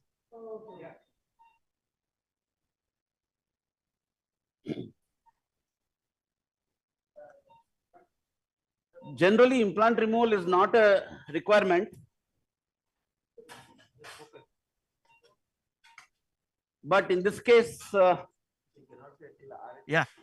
No, I don't think that's going to show the scans. I'll see if we can. Yeah, we can see. Quite okay. All right. Can you zoom into the scans, please? Okay, that's okay. Aditya, it's perfect. No problem. Excellent. That's brilliant. This is the film I want you to see. There is a buckling here. What you see here is the head of the screws. There is a buckling of the zygoma right into the maxillary antrum. Ideally, this zygoma would have been either reduced or I would have just removed the buckled pieces. The anterior antral wall and to an extent the lateral antral wall till the zygomatic buttress is actually irrelevant to the shape of the face. Removing it is not a problem. Here what's happened is for whatever reason, I don't want to sit in judgment. They have just played. Can I have some silence, please? Fatima, can I have some silence? Thank you.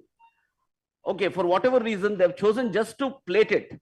We call it OIF, as my orthopedic colleague calls it, open internal fixation, no reduction. It's not an RF. So this is sticking into the antrum, and you can see that there is thickening of the mucosa even posteriorly, but anteriorly the antral mucosa is significantly thickened. We cannot be sure whether this is the cause of it. However, when the patient is under general anesthetic, not removing it is going to be negligent. So hopefully it will be a quick one, but we cannot underestimate implant removals. I'll start in a minute. Thank you. Aditya, what is the patient symptom? What is the patient complaint? Blocked nose, headache, entirely sinonasal. Okay. Please give me a minute. One second.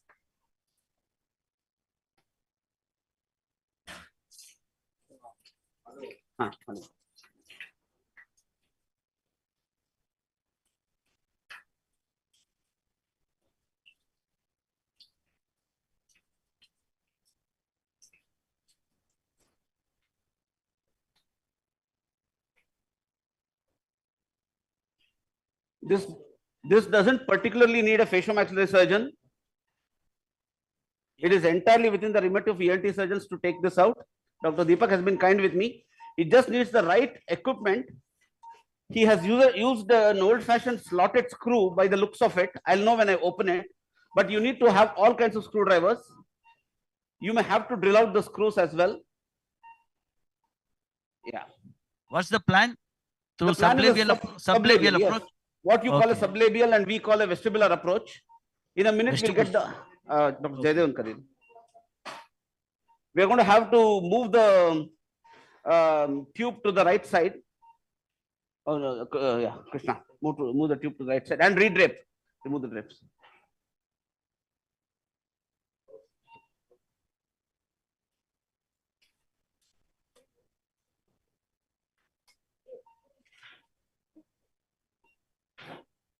Generally, Krishna, we prefer to have the tube coming out of the contralateral side. Till we did the Mucor series last year here, we were very keen that any oral surgery, it has to be nasal intubation.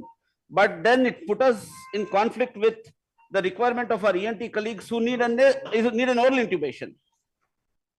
So it was a situation where we ended up with needing access to both. We learned to do it with the oral tube.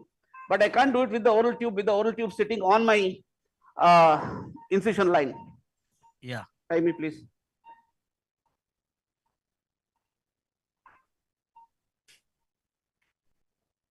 Remove all the expensive ENT equipment. Coabulator, debrider, everything off, please.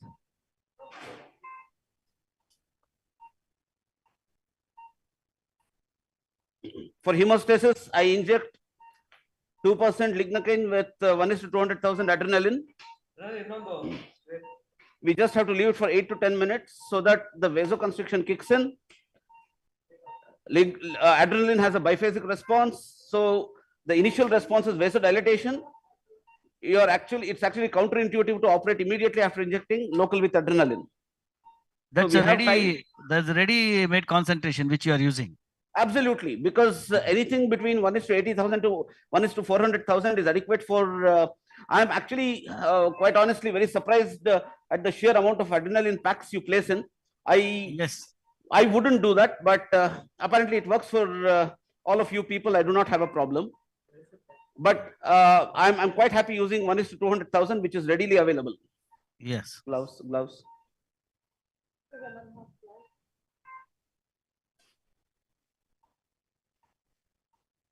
Don't worry, we're going to redrape. Don't worry about sterility. Take away the hardware, Fatima.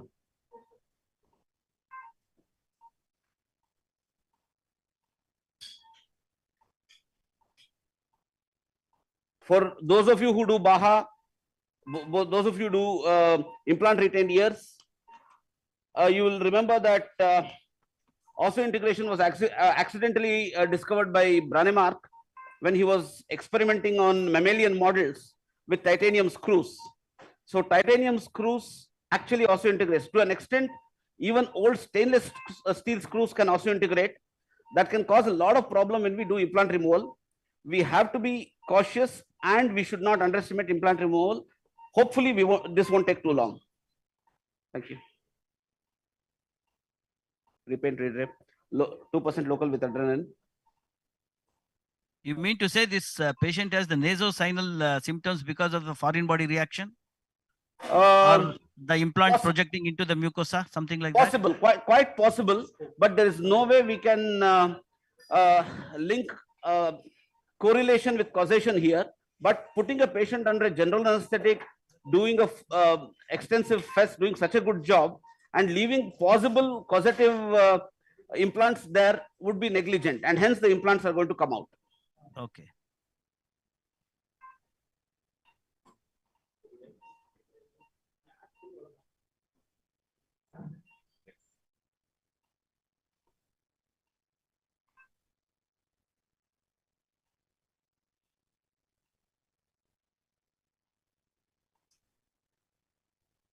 Yep, thank you.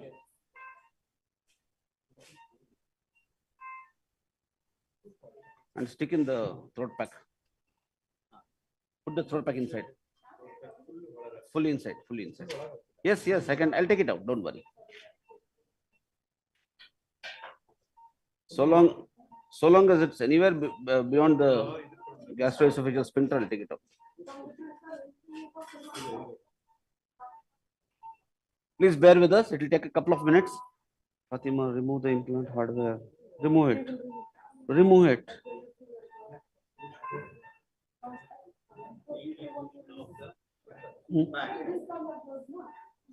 I don't need that.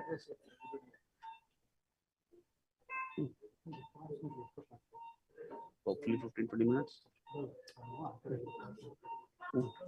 15-20 minutes. You're starting there, right? Okay.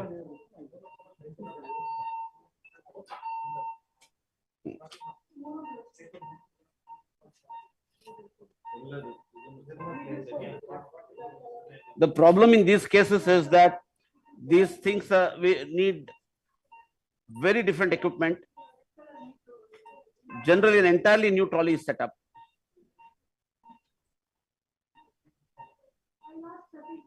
But Aditya, this patient doesn't have any external symptoms, no? No. Like inflammation of the... No sinus, nothing, but there's tenderness over the implant area. Okay. The symptoms seem to be the length of screw sticking in, seem to be causing the sinonasal symptoms. It doesn't look to be that the implant itself is infected. which gets me worried, because if the implant is infected, it's easier for me to take it out. Correct.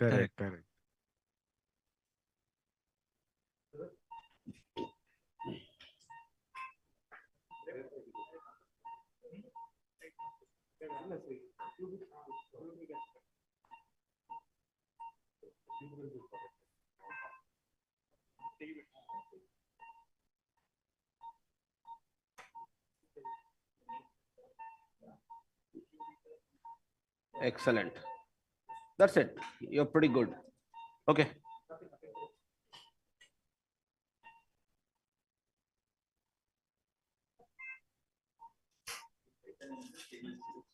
You open it's slotted.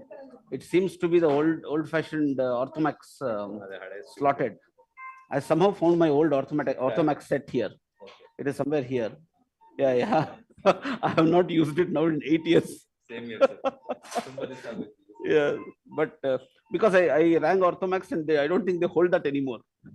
Can the cameraman focus on the instruments? If there is any special instruments, he can focus on that. Well, it's specials in the sense that they are antique. We'll try and show it to you. Fatima? As and when you are using, we can see that. Sorry, you are very pretty, but can I show instruments there? Okay. So basically, we do not use, these are bog standard screwdrivers. This is the same screwdriver you tighten your home screw with. Yeah. Whereas the new ones are naturally slotted star self-folding screwdrivers. Yes. Okay. And these are the ones we use to put the screws in. Okay. There's a lot of good desi jugaad. It served us well for several years. Very inexpensive, easy to maintain. If this is what's been used, I will need these to take it out. Otherwise, we have our Zimmer Biomet set, which is the set we use nowadays. A little more expensive, but extremely easy to use, far superior to these.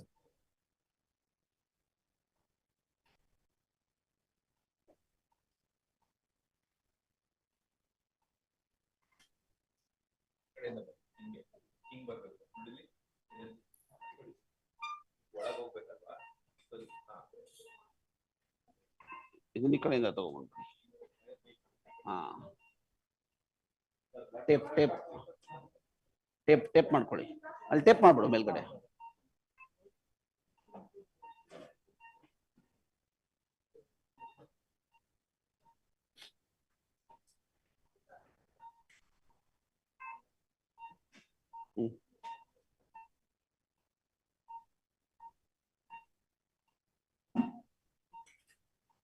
Come on, Fatima, wake up.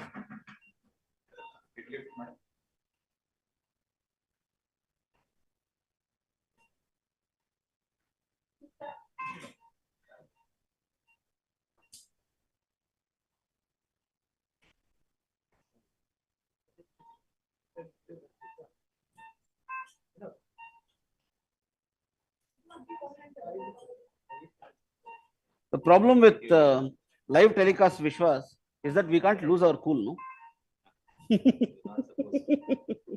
Ikade Tamba, vote here.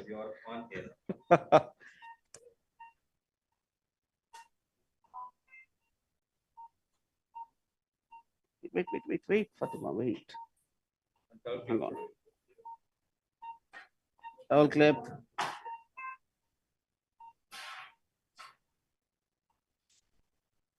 Sheet for the tube, towel clip.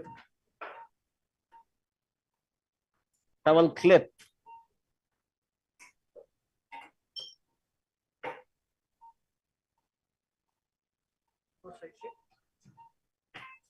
$20 silk to me.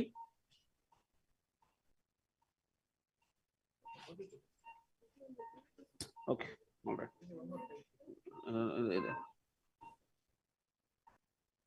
All right. Side towel. One more.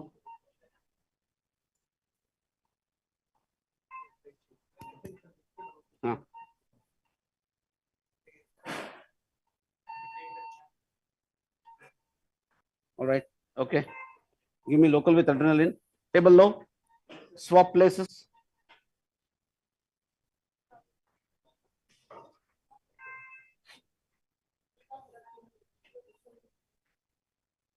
Side towel. Fatima.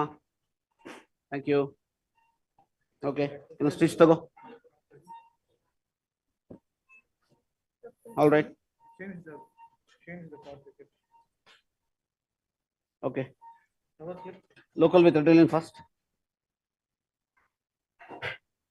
On a 5cc syringe, on a 5cc syringe. Local with adrenaline. Local with adrenaline on a 5cc syringe. 26 1.5. No, 5cc syringe.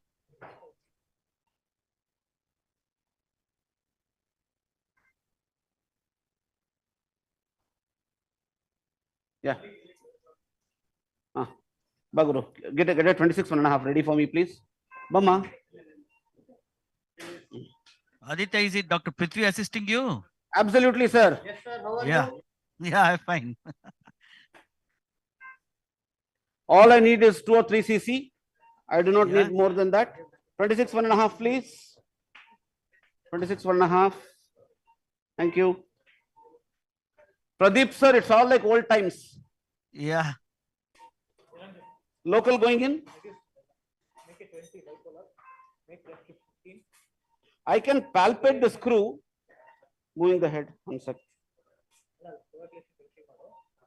If you can palpate, that means some portion is extruded. That's what Yes, you mean. it is very proud. It is very proud.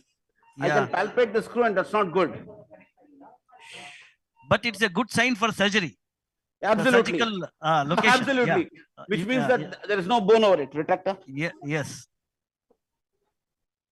Fatima.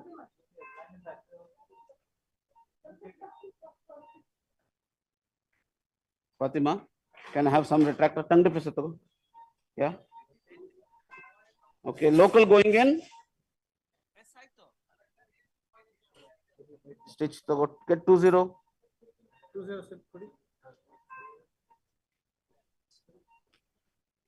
Local here. Sharp, careful.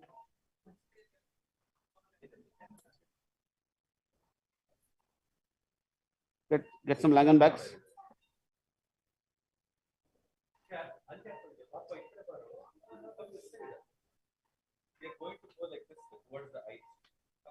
Okay.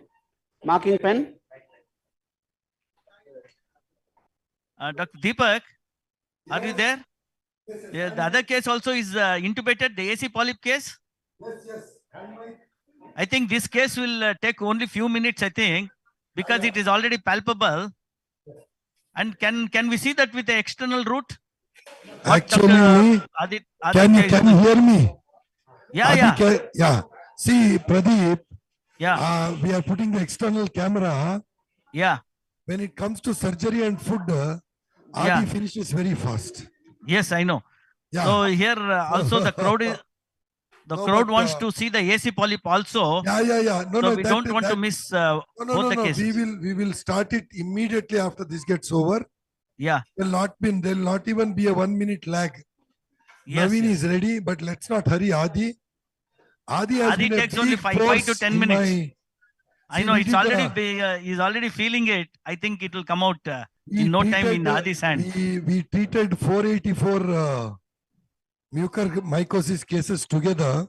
Yes, I know. And Adi and Vishwa are a formidable team for us for anything to do with the face. Correct. And Manish Joshi and co for anything to do with the base.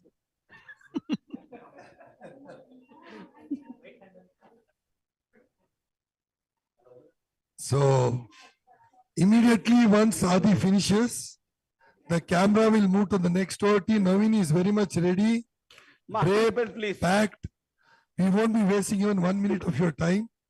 And after that, Vishwas will show keloid case under local. Okay. Because keloids, we are always bothered.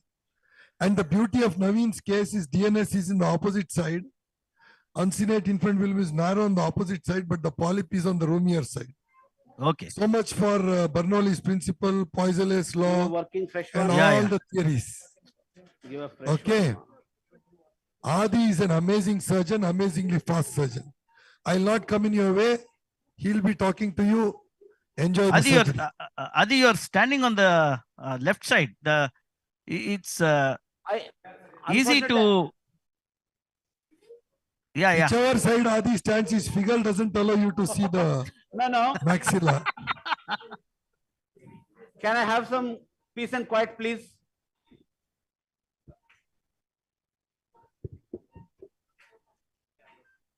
Vishwa, can we clear out the unnecessary people?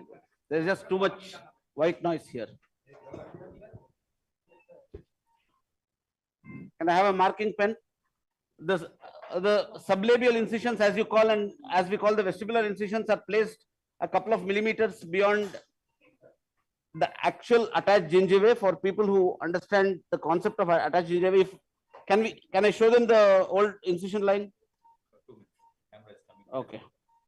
Marking pen.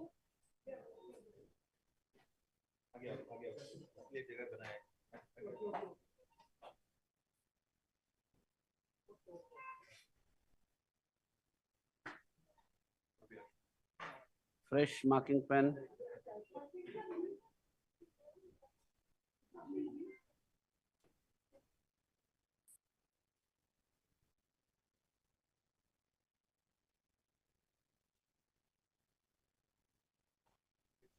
Yeah, it's clear. Don't use an autoclaved marking pen.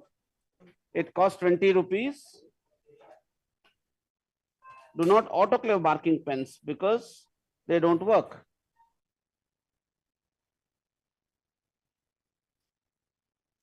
We can do ETO. The incision is, to my liking, the current incision has been placed a little low. Do not use an autoclave marking pen. Do not give me an autoclave marking pen. I need a fresh marking pen. Artery.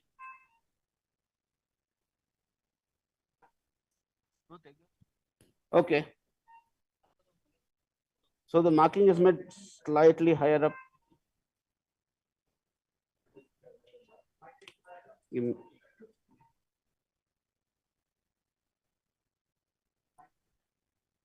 If you notice, it is not right where the alveolar mucosa meets the setting zone.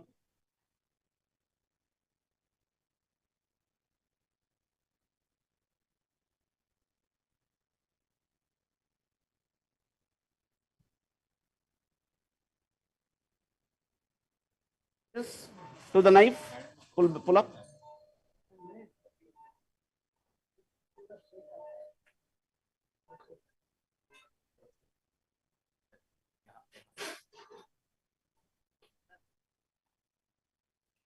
Retract.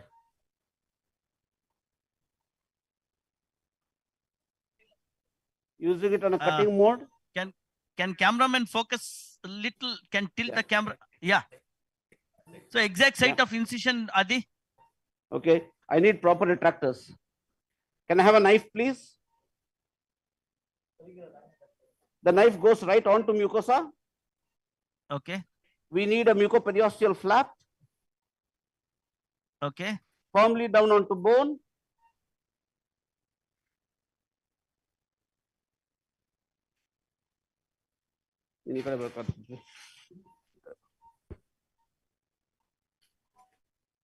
This has been operated on suction. Langenbach. Longer Langenbach. All right. One more. Okay. As you can see, right down onto bone here. The ideal thing would be. We can't see the picture. We Oh, can't sorry. see the exact site. We can't see. What do you want If us you to can. do? One second, cameraman. Yeah.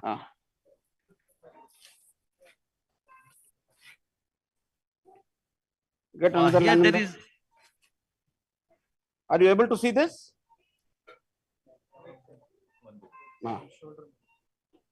Is Focus. Let me know. I can move and operate.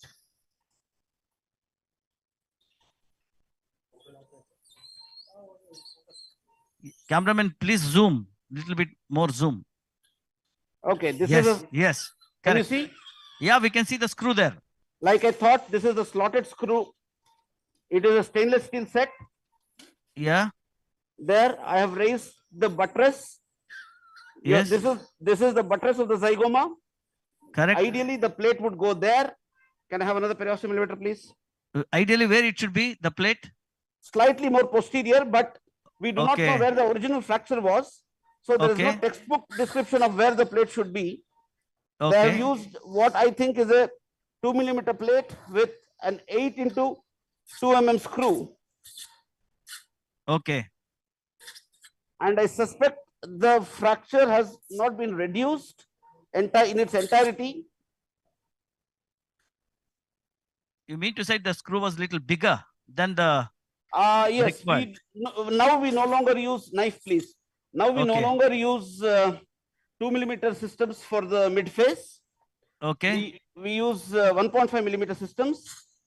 There is a little bit of tissue here which I am getting rid of. There we are. Back to you. Periosteum. Can I have the lax tongue depressor, please?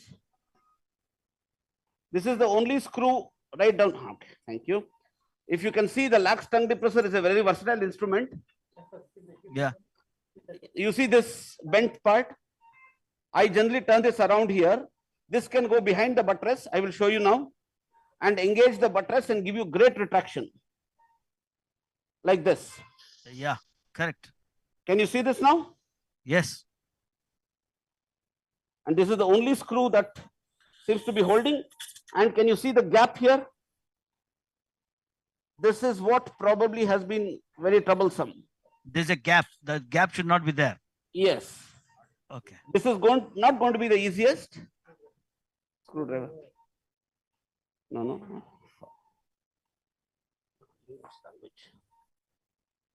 Are you going to put a new one, sir, after removing this? Absolutely not. The fracture is history. We just need to remove what I think is right now unnecessary and perhaps disease. It's coming out easily than expected, isn't it, Aditya? The Sir, screw is coming out easily. I do not want to jinx it, sir. There is one bad screw there. Okay. If I get stuck with a bad screw, I will let you all go on to the AC polyp, and I will struggle on my own. Don't worry. And I'll struggle alone.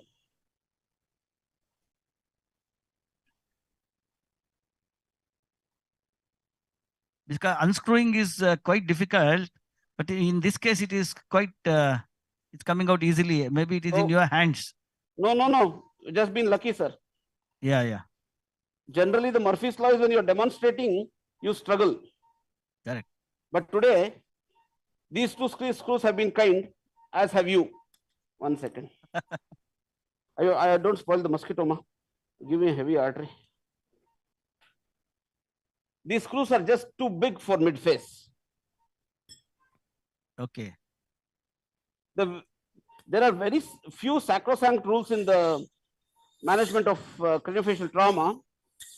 One of them is that you do not use any system which would be used in a load-bearing area like the mandible, purely because even a maxilla doesn't take as many stresses. Artery. All the screws were sticking into the sinus.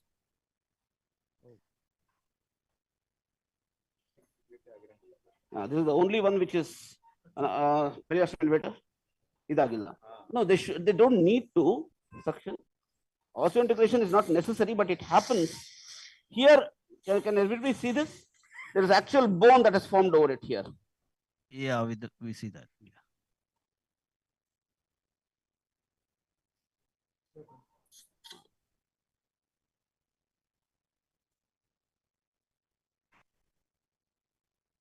There is actual bone that's formed. Drill, please. I'll not waste time. I'll straight away drill out the bits of bone. Rose head burr, number 8. No. Give me one of the smaller ones. Give me the smallest one you have. The short one, please.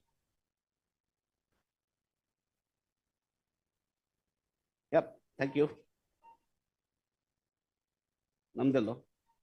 The burrs we use are significantly shorter.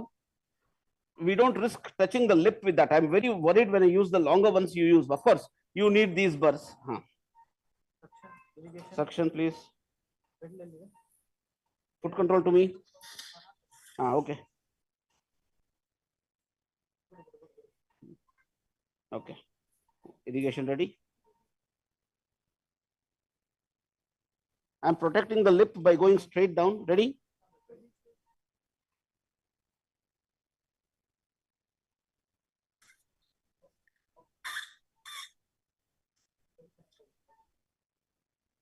As usual.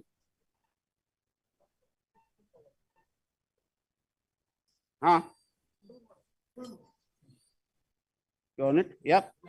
There we are. We are going.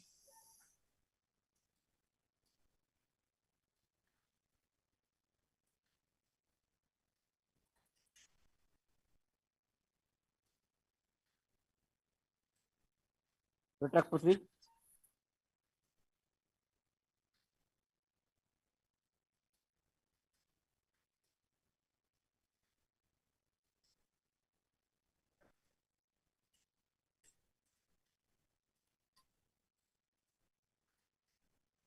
Stop. Okay.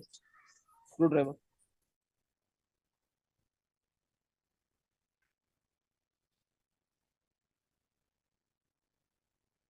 Suction.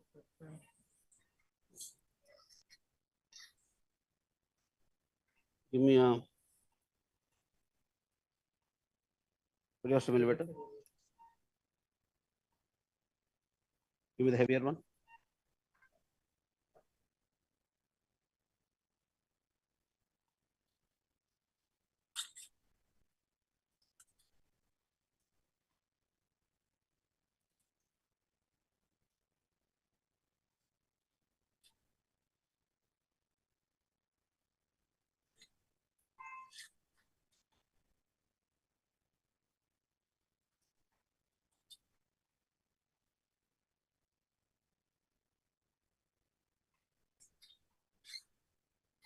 Retract. I have lifted out the whole lot so that there we are. We got that sliver of bone out. Yeah. If you can see it, now I'll try to push this back and see if I can access the screw now. Screwdriver, small one. Light.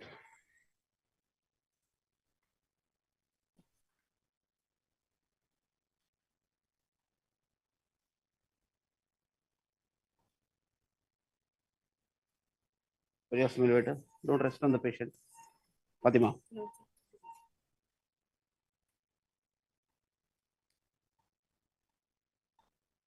Suction.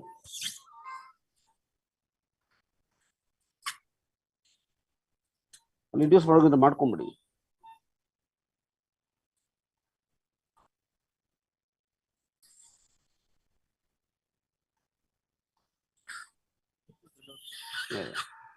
So what we'll do is we'll just drill the area around it out. Being careful with the roots. Drill. Dr. Aditya. Yeah. So if this case was presented to the facial-maxillary department in the beginning, right? So not bypassing the ENT, and Right. if you have taken this for the removing of this foreign body, would have called the ENT at the same setting to do the procedure, or Now you I could would have. My practice is extremely interwoven with my ENT colleagues. Very good. Okay. So in all probability, I would have about 15 years ago. I would have removed it and I would have stuck a mosquito through the nose, and I would have said I've done an antrostomy.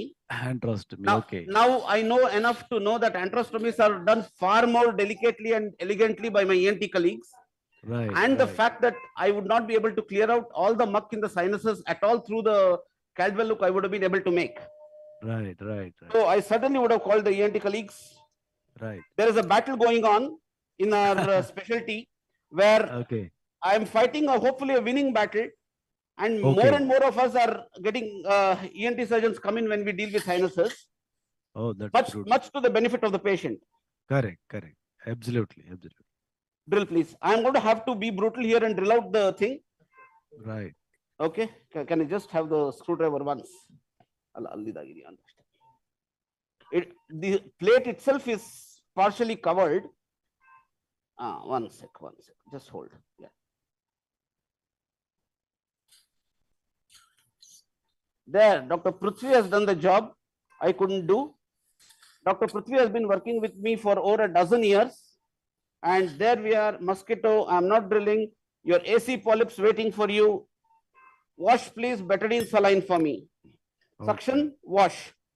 So that is out. That is out.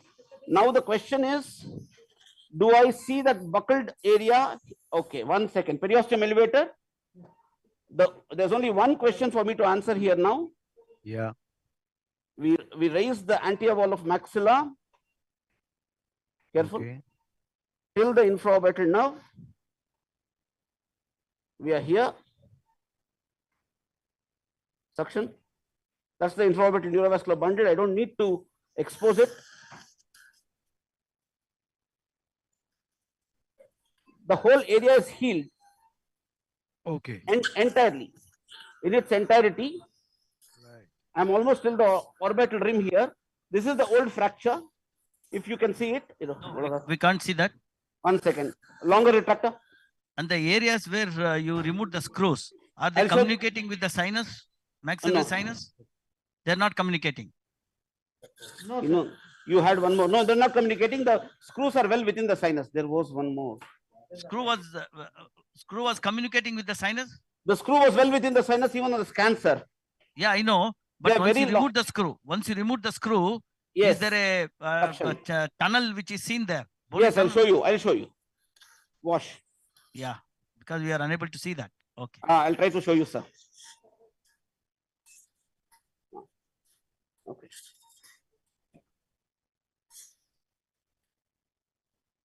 Saline. Sister, saline. Yes. Good. Okay. My Colorado, I'll show you. Can you come in here, sir? Can you come in here? Yeah. Yes. This is my Colorado here. Yeah. All this suction. This is one screw hole. Yeah. This is another here. And this is communicating another. with the sinus. Yeah, going right into the sinus. Okay. But there will be a thick sinus wall there. And there is no frank infection. And this is the old healed area here. There's a step here in the maxilla, but it has no role. I do not need to reduce. I don't need to do anything. If there was loose bone, I would have removed it. I'm quite happy to wash it and close it. Wash, please. Okay. 3-0 silk. Because it's not infected. Here there's a question whether a bone, you have to close that with bone wax. Not at all. Certainly not. Not. Okay. I avoid bone wax as much as I can. It's bone a foreign cement? body. Bone cement? No need.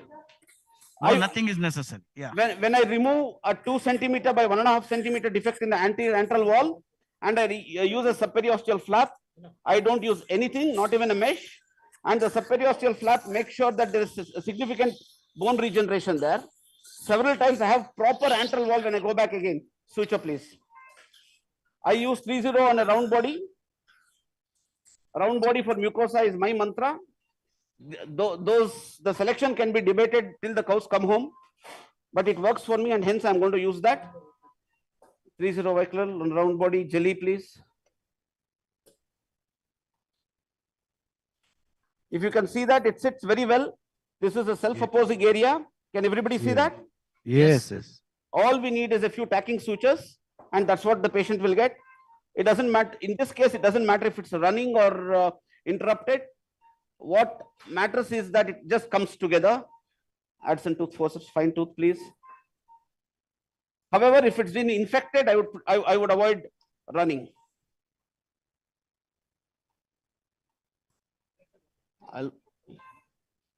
The opening of the parotid papilla is here. We just have to ensure that we don't take the duct in the bite. The incision was placed slightly above the old incision purely for this resuction. Fatima, suction, please. Inside, ma. Thank you, ma.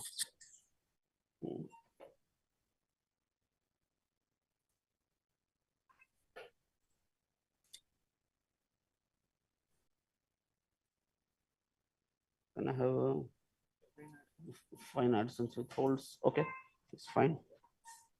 Aditya, what about the absorbable plates? Role of absorbable plates in these type of fractures in today's in Exeter, scenario? in Exeter, there was a 3-year longitudinal study with absorbable plates. Yeah. 100% of the plates came back within 12 months for removal. And when it came for removal, it was a mush there. They were Means all it should have got absorbed, but it was not. It didn't get absorbed. Yes. PDS works on hydrolysis, and even thick PDS meshes, if they don't get integrated in tissue, and it's sitting on bone, it has been noticed that they don't do very well. Okay. So absorbable plates have been given up for now unless the technology improves. The concept, there's no problem with the concept. It's just that technology has to catch up. Okay. Yeah, Mumadi. Last couple of sutures. Thank you all. You are very patient watching a facial surgery in the middle of an ENT conference. The AC polyp is ready, and I only have the last stitch. Dr. Pradeep, I'll catch up with you. Maybe a nice cup of coffee. Yes. It's been a long time since I met you, sir. Thank you all from Goa. Have a nice time. Yes. Bye. Thank you. Thank you. Thank you. Thank you. Bye.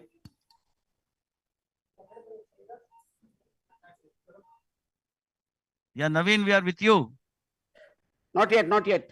Your mic is still with me. But his mic is not there. Yeah, Mike will join him in a minute. But please.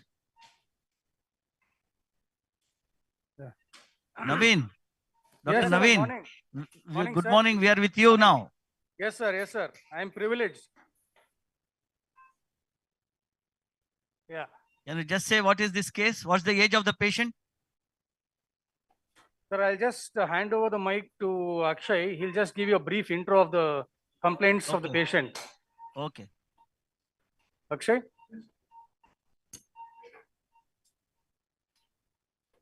Krishna, thank you. Straight back. Thanks, Vishwa. Yes, please. Yeah, you can take the mic. Thank you very much, Guru. In principle, I've given up life surgeries, but I enjoy them thoroughly. Hello, sir. No, I enjoy doing life surgeries thoroughly, but. Hello. Sir, here is a female patient, 72-year-old. She is a housewife. She hails from Hattibele, Bangalore. She came to our hospital with complaints of left-sided nasal obstruction. It was since 8 months. The history of presenting illness, patient presented to us with left-sided nasal obstruction since 8 months. It was insidious onset, and the obstruction was of continuous in nature. And the obstruction used to partially get relieved using nasal sprays. And there was no any other significant history suggesting of allergic rhinitis or sinusitis. There was no significant past history as well.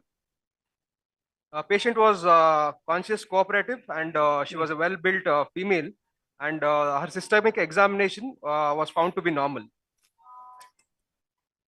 Coming to the ENT examination and nose examination, the external examination of the nose was normal. The tip raising test, that is the vestibule, ala, and columella were normal, and the anterior rhinoscopy findings are as follows. We noticed there was a deviated nasal septum to the right with a spur that was impinging on the right inferior turbinate. And on the left side, we observed a single pale mass with a smooth surface. The mass was arising from the left middle meatus, entering to the floor of the nasal cavity and going towards the left choana. On probing, the mass was soft and it was insensitive to touch, and there was no bleeding on probing. And we could pass the probe all around except from the lateral borders. The right-sided nasal cavity was normal, and bilateral inferior and middle turbinates appeared to be normal. The posterior rhinoscopy examination, we could see a pale nasal mass coming from the left choana, and the left eustachian tube opening was not visualized because of the mass. The paranasal sinus examinations were normal, and the smell was found to be normal on both the sides. The cold spatula test showed there was a decreased misting on the left side, and the same cotton wool test also showed that there was decreased movement of the cotton fibers on the left. The other ear and throat examination were clinically normal. The neck examination was also normal.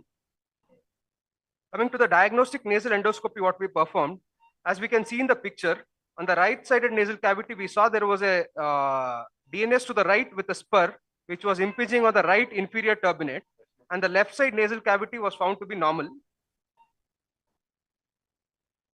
On the posterior aspect of the left nasal cavity, as we can see in the diagram, in the picture, there was a smooth pale polyp which was coming from the left middle meatus going towards the floor of the nasal cavity and towards the left choana.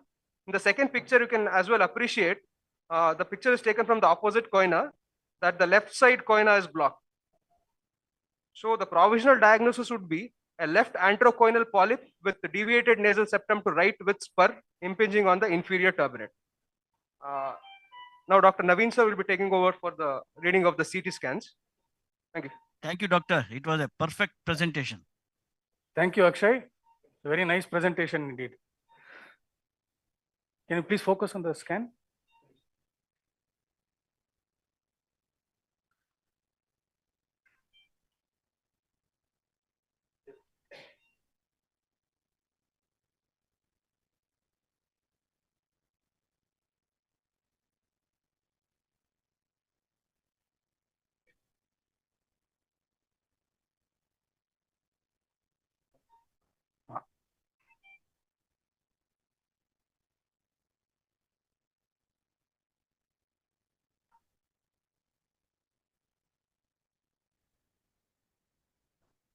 Yeah, focus it properly.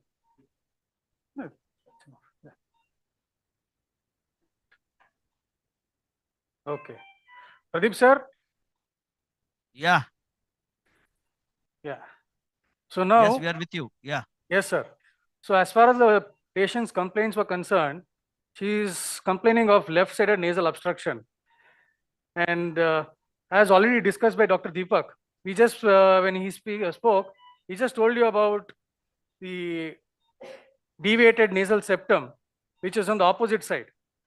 So contrary to theory, what we read, nasal obstruction because of DNS and osteometrial complex block, when you look at the uncinate, we would be expecting the anterochoanal polyp to be on the right side. But here, contrary to that, you can see here, the uncinate here on the right side is onto the lamina. Whereas here, it's quite open on the left side. The theory, what we see is about increased pressures in the antrum, which is the cause for anterochoanal polyp, contrary to ethmoidal polyps, which is allergic in nature. So forget about any polyp. Yeah. The right side maxillary sinus, there is not even a mucosal thickening. So it's just put for thought for us whether this is really the pathological aspect. What is the etiopathogenesis of AC polyp? Okay. And so here the rest of the sinuses are quite clear. The frontal, the ethmoids, everything is quite clear.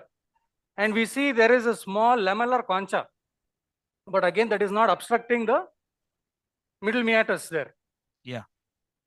So as we go from anterior to posterior, we see there is a density which is obscuring the maxillary sinus, and probably it's through the accessory ostium that it is getting into the nasal cavity. Okay. And it is entering into the nasopharynx. And as we saw on the endoscopy pictures, the polyp in the nasopharynx is slightly getting into the right side of the nasopharynx. Yeah. And as far as the patient's complaint, it's basically the left-sided nasal obstruction. Correct. So anything else you would require on the scan, sir? No, nothing. What is your plan? You want to address the septum also along with the polyp, or only no, the sir, polyp? I wouldn't be, because the patient's complaint is only from 8 months. Yes. And she doesn't have any symptoms on the right side. Yes. So it's Neither not there is necessary to headache. address the septum. Yeah. Yes, yes. Neither there is headache, neither there is any obstruction. Correct. So it doesn't warrant us to operate on asymptomatic issues which we see on the incidental finding as we see on the scan. Correct. I had already infiltrated the axilla and prepared. Yeah, we are not getting the endoscopic picture.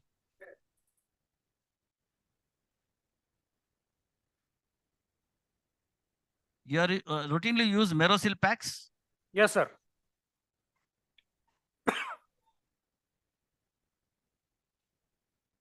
Your picture is clear. Are you getting the endoscopic picture, sir? Yes, it's clear.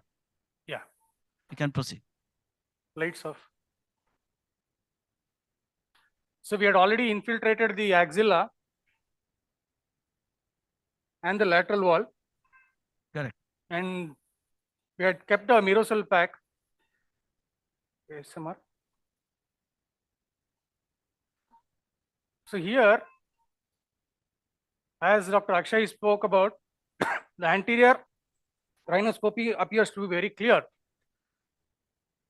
So here we see the middle meatus, the uncinate. And this is the polypoidal mass which we are seeing here. It is arising from the accessory ostium and going into the nasopharynx. Yes. Ball probe. So this is the posterior free end of the uncinate process.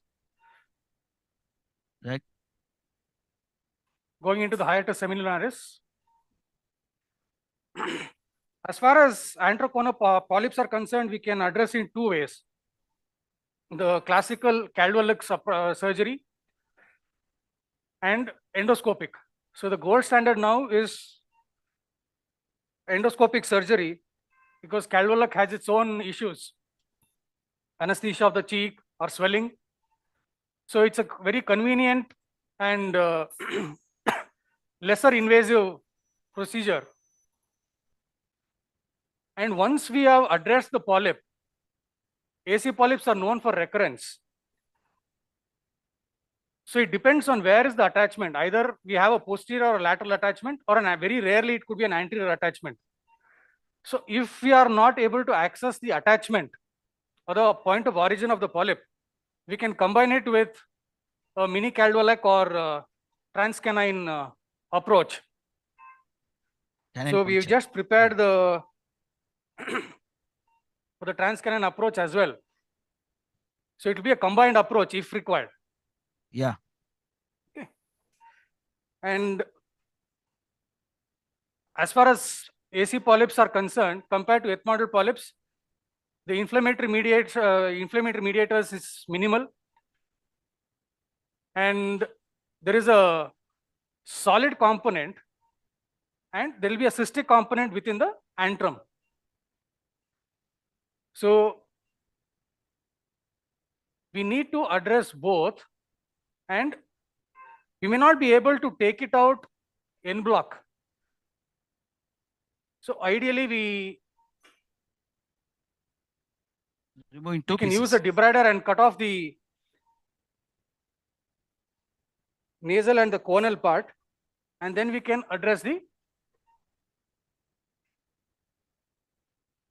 antral part. Ball probe. And the first step would be to do an uncinectomy. Yeah. So we just palpate the free posterior end of the uncinate, and either we can use backbiter, a sickle knife, or a classical Nagashima backbiter.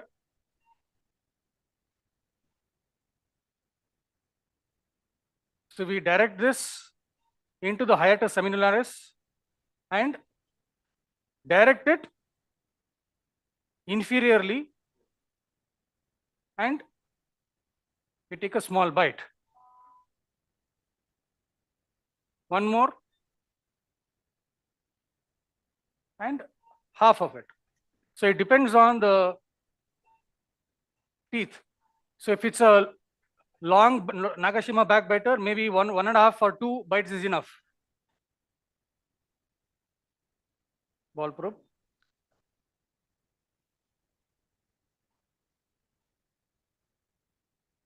Additionally, we can also palpate the ascending process of maxilla and use the ball probe, and we can enter.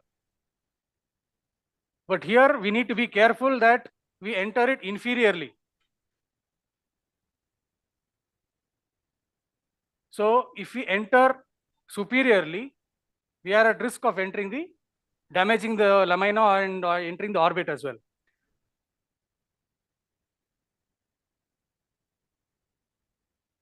Pradeep sir, any input, sir? Yeah, what you're doing is a perfect job. You're doing the trapdoor technique, classical trapdoor technique. Yes, sir. And this is the most preferred technique compared to the sickle knife technique. Yes, sir. And the chances of entering into the orbit is very less with this trapdoor technique. And here it is mucosa preserving also, because you're going to use the true cut now, true cut forceps. So now I've just separated the mucosa of the uncinate from the bony process, debrider. So either, as you said, we can use the true cut or we can use the powered instrument. We can use the debrider. Correct. And we see to that it doesn't damage or doesn't cause any trauma onto the middle turbinate. So the cutting here edge there is a small concha. There was a small concha bullosa in this case. it is it's a laminar concha, but it's not obstructing, neither is it causing any issues. Yes, yes. So we need not do anything for that. Yes.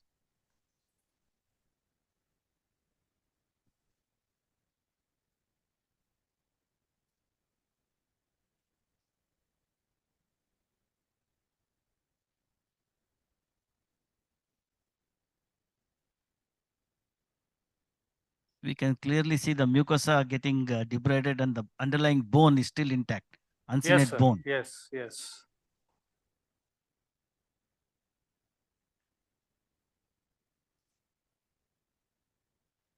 Ball probe.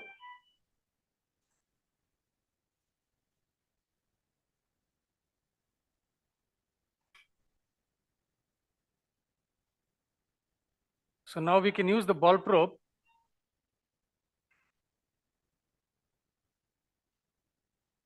to just pick off the uncinate. Yeah. 45-degree upturn forceps. That's the vertical part. Yes, sir.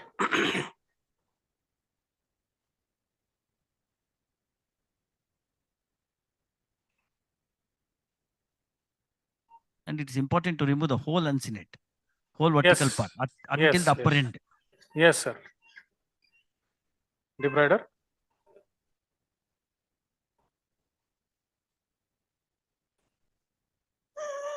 So the medial mucosal aspect of the uncinate.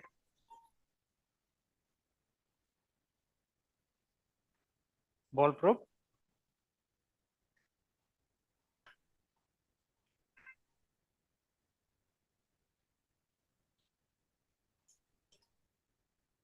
So this is the remnant upper end of the uncinate. 45-degree upturn forceps. It's a middle third. Still there is upper end.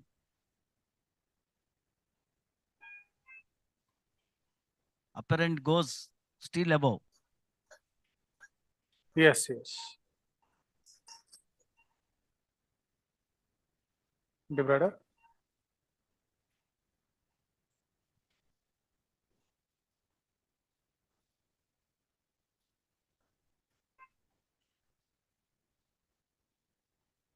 Anybody wants to interact? No, you can ask the questions. There's one more mic here.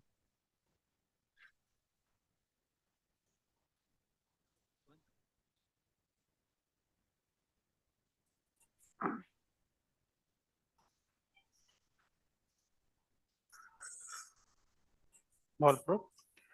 And in fact, here we are just planning just a wide middle meatal antrostomy because the rest of the sinuses is quite clear. Yeah. Naveen, you want to remove the bulla? Sir? You want to remove the bulla in this case? No, sir, I don't think so. Okay.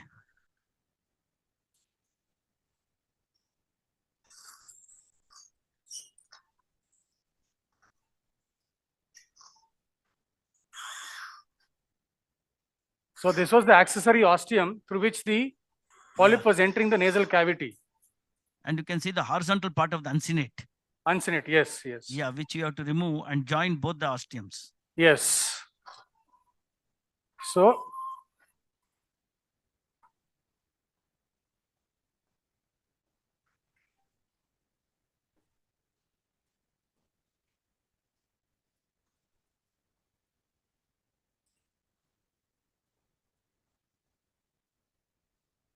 Suction.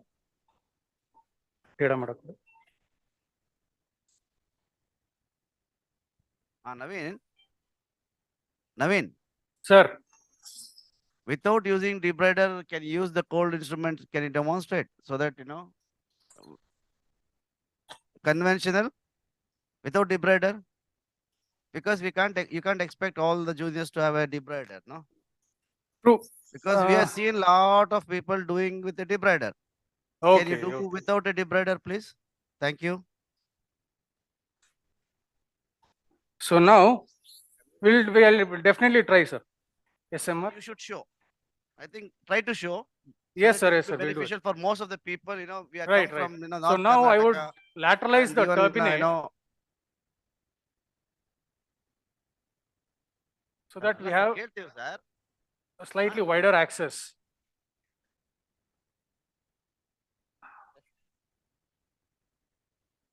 Okay. Straight section.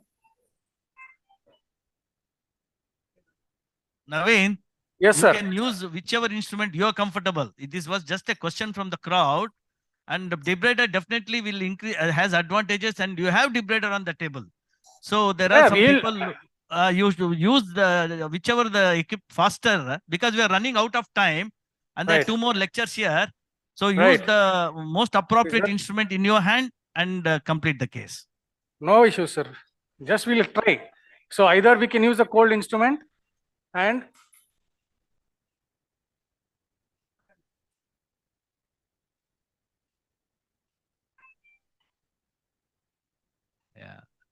straight Gasper. So this is the coronal aspect. Yeah, Dr. Aditya. Hello. Sorry, Dr. Naveen. Yes, sir. This is Dr. Balsubramaniam from the Govan this side. So Morning, we are sir. starting morning. We are starting one scientific session with Dr. Srinivas here also, but we'll continue side by side. Okay, because sir. it's already getting late by 11 o'clock now. Okay, So okay. The Please go local ahead, sir. scientific session is not started, but we are starting both, and we will be also in the camera side Right, by sir. side. So this Yes, is thank you, the thank you. coronal aspect. Yeah.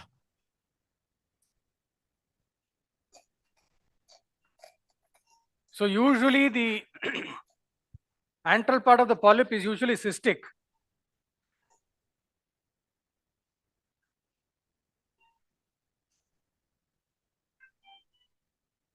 (45° upturn forceps).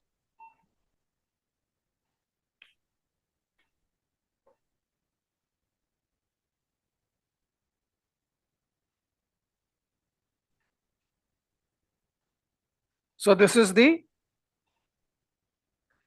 antral part. So now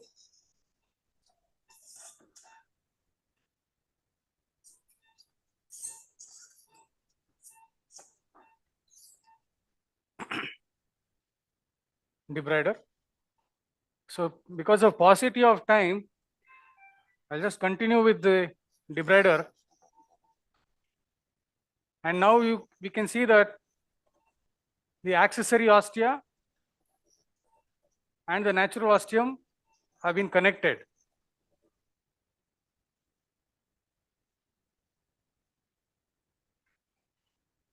Data suction.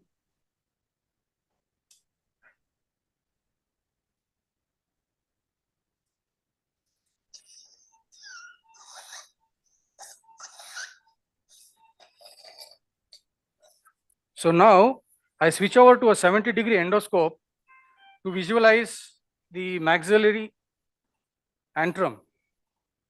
Yeah. 70 degrees, is it? Yes, sir.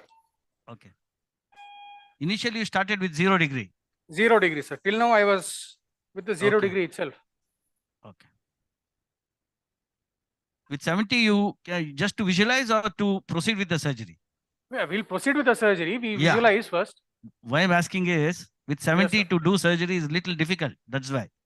Right, right. But we can. Yes, sir. But in between, like 30 angle scopes, like 30 and 45, they can be little more easier to do. But 70 is little tricky, but with practice, you can do it. So here we see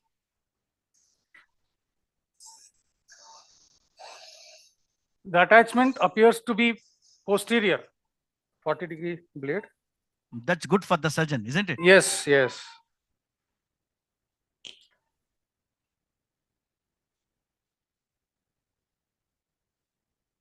So first I would just try to widen the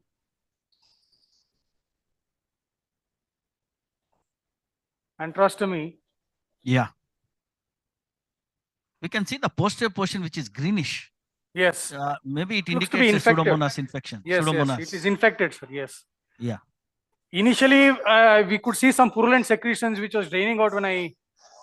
Yeah. Correct. Yes. Yeah. Maybe it's a fungal material. Fungal wall. Yes. Yeah. Fungal material.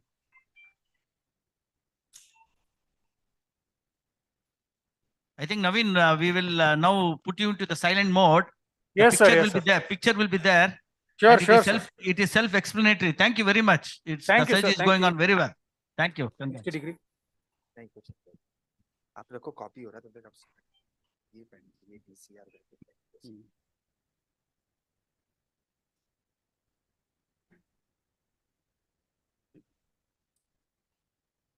Good morning, everyone. I'm Amit Shukla from Sun Pharma. First of all, I would like to convey my very, very sincere regards.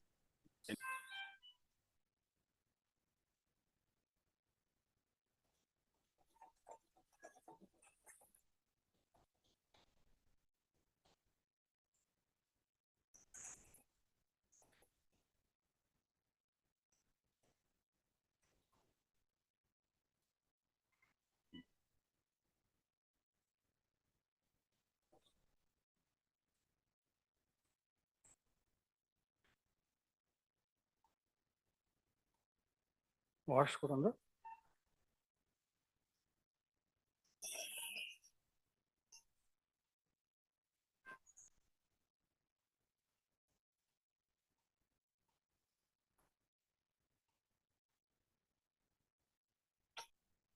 Data matter section.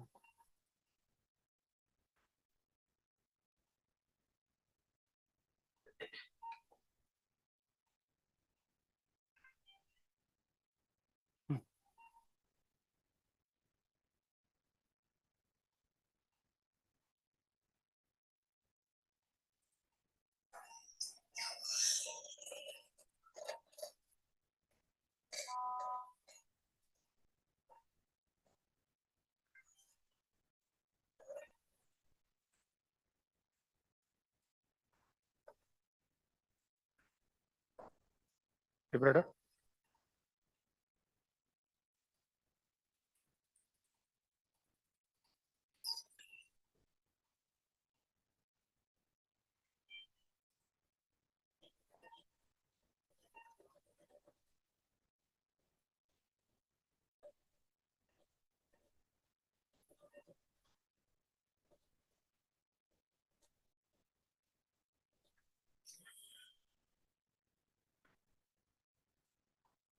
ಇದು quarter ready ಇಟ್ಕೋ.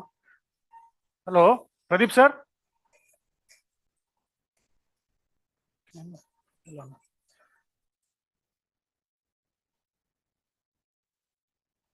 ಅಕ್ಷರ ಬರಕ್ಕೆ ಹೇಳು.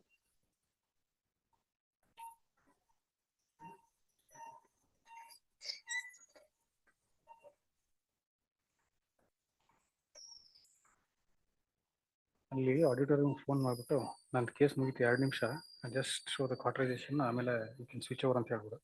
2 ನಿಮಿಷ on ಮಾಡಕ್ಕೆ ಹೇಳ ಅಷ್ಟೇ ಮಾತಾಡ್ಬಿಟ್ಟು ಇಳಿಸ್ಬಿಡ್ತೀನಿ. Sponge ಕೊಡು.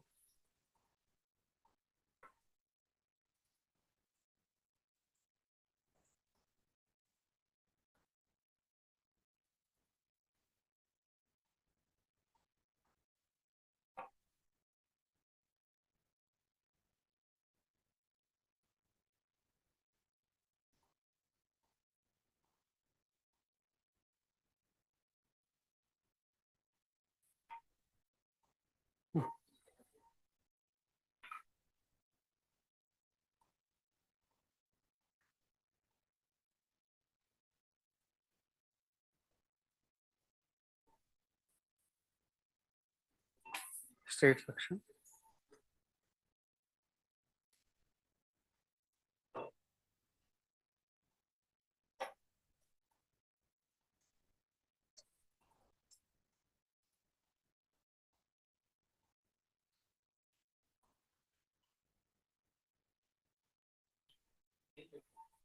ಏನಿಲ್ಲ ಮುಗೀತು ಒಂದ್ 2 ನಿಮಿಷ ಆಯ್ತು. ಕ್ವಾರ್ಟರೈಸೇಷನ್ ಹೇಳ್ಬಿಡ್ತೀನಿ, ಆಮೇಲಿಂದ ಸ್ವಿಚ್ ಓವರ್ ಮಾಡ್ಕೊಂಡ್ಬಿಡ್ಲಿ ಅಂತ 2 ಮಿನಿಟ್ಸ್. ಎಕ್ಸ್ಟ್ರಿಬ್ಯೂಟ್ ಮಾಡಿಲ್ಲ ಇನ್ನು. ನಿಮ್ದಲ್ಲ, there having a lecture there ಅಂತ, ಅದಕ್ಕೆ put me on mute. 2 minutes ಮುಗಿಸ್ಬಿಟ್ಟೆ. Just tell them that switch this on audio. I'll just show this, finish it. ಅಲ್ಲ, you just tell them it's on mute. ಅಲ್ಲಿ audio ಇವ್ರಿಗೆ phone Pradeep ಸಗ್ inform ಮಾಡ್ಬೇಕು. ಹ್ಮ್.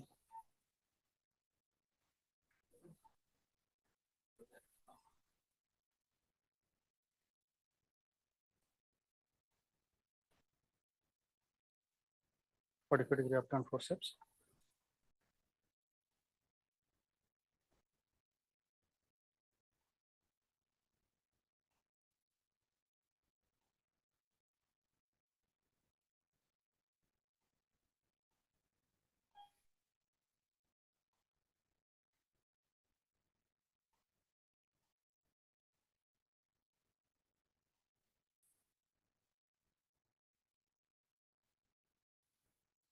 Madam,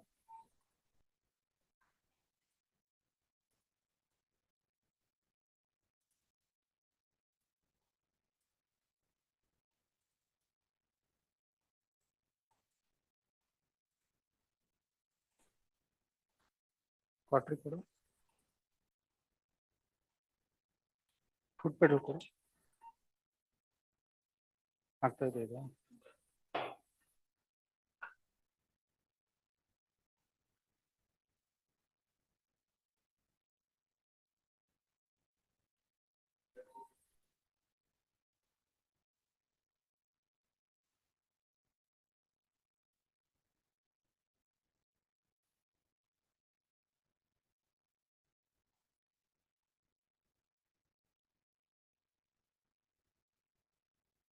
ಸರಿ ಇಟ್ಕೊ.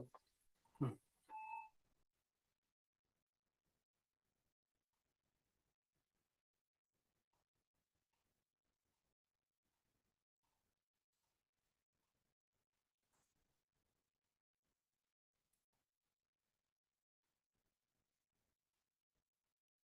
ಕೊಡು ಮಿಟ್ಟು.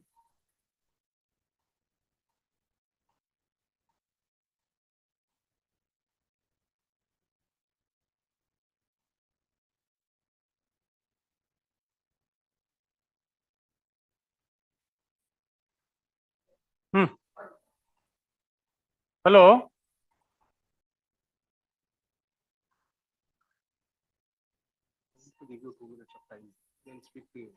ಹಾ ಅದೇ ಹೇಳಿದ್ದು. ಆನ್ ಮಾಡಿದ್ರಾ? ಹಲೋ, ಅದನ್ನೇ ಎಲ್ಲಿ ಮಾತಾಡ್ತಿಲ್ಲ ಅಂದೆ. ಅದೇ ಮಾತಾಡ್ತಾರಂತೆ. ಹಾ ವೇಟ್ ಮಾಡಿ. ಆಯ್ತು. ಹ್ಮ್. ಪ್ರದೀಪ್ ಸರ್ ಕಾಲ್ ಮಾಡ್ತಾರೆ. ಓಕೆ ಹೇಳ್ತೀನಿ ಅಂತ ಅಂದ್ರು. Okay okay. ಸ್ಪಂಜ್. ಓಕೆ.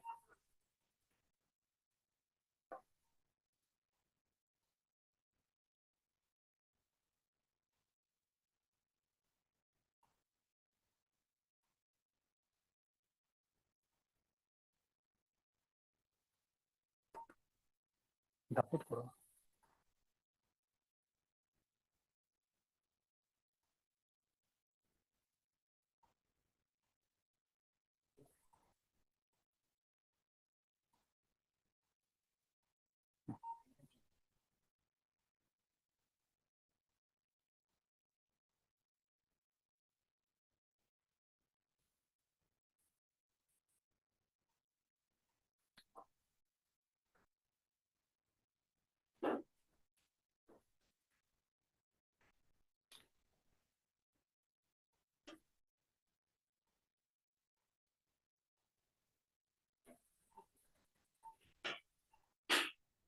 ನಾನು ಒಟ್ಟು ಮುಗಿಸೇ ಬಿಡ್ತಿದ್ದೆ ಅಷ್ಟೇ.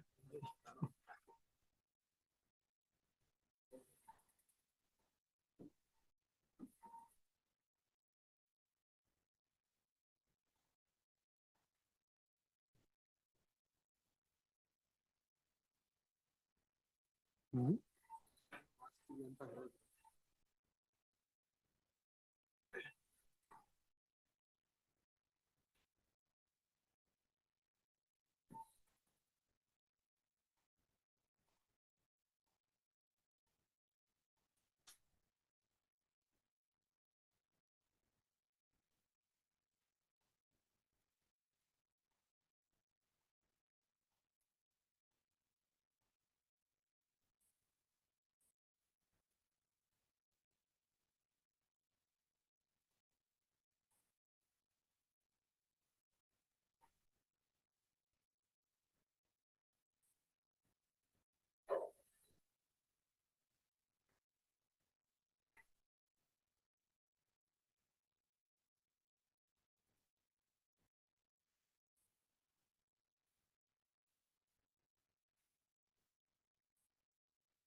noted in 4 patients, out of which 3 had undergone intranasal DCR without stents and 1 with infant feeding tube, stent number 10. These were corrected completely and had regular follow-ups thereafter. Yeah. So that's the Srinivas, percentage. there is a request from Yeah. the OT. Yeah. They want to have 1 minute Yeah, of yeah, your sure. time. Yeah. So we can just pause your this No thing. problem. Naveen. Yes, sir. We are with you.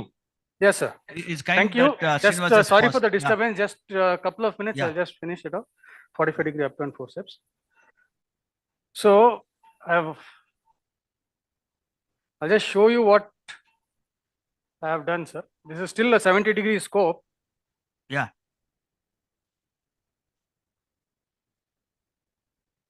So the attachment was posterolateral. Yeah. Sorry, posteromedial. I'm sorry. Posteromedial. Yeah. Yeah. And apart from debriding the base, I have used a monopolar cautery and I have cauterized the base. Yeah. I've used this monopolar malleable cautery and we have cauterized the base. Correct. This is just to prevent the chance of recurrence. Yes. So we see the sinus is quite clear. Yeah, absolutely clear. Yeah. Some amount of inflammation anteriorly because of fungal ball. Yes, yes. I've given a wash as well, sir. Yeah. You have done a perfect job. Yeah. Naveen. I'll just finish it off with a 0-degree scope. Yeah. I'll just show the image and I close, sir. Yeah. I think in every CME in Trustwell Hospital, you should be one of the persons demonstrating the surgery, Naveen. Thank you, sir. Hopefully.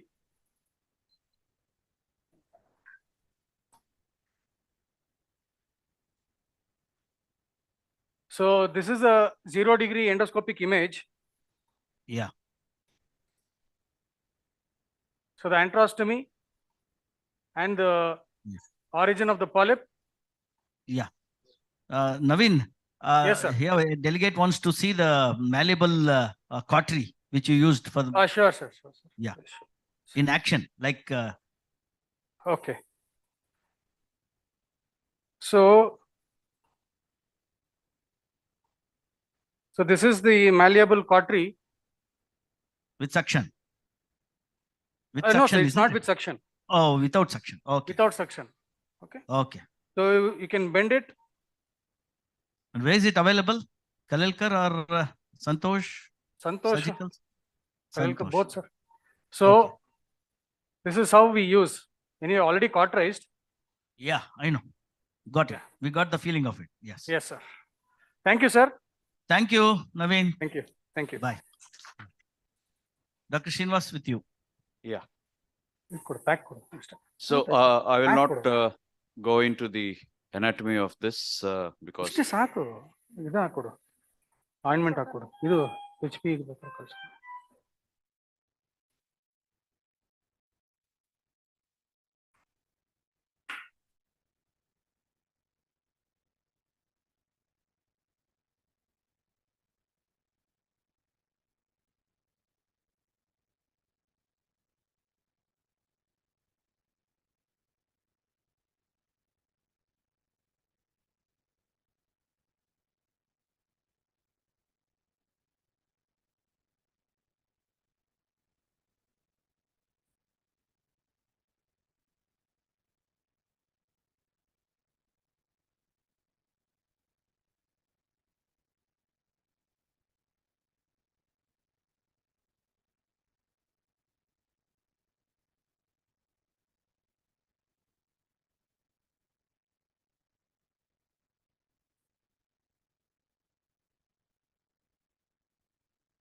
check, check, check, check, check, check, check, check, check.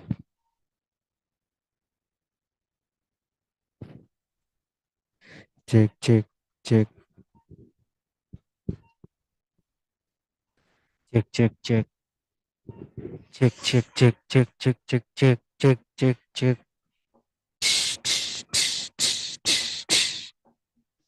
ठीक है ना? हम्म हम्म हम्म हम्म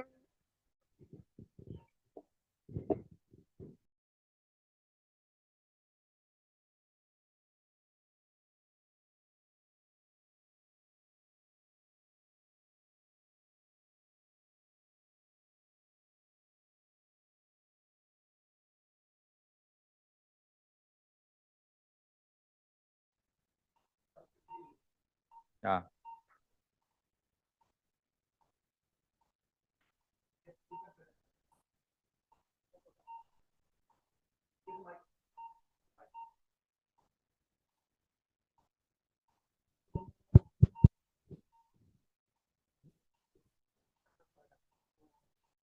Take my phone.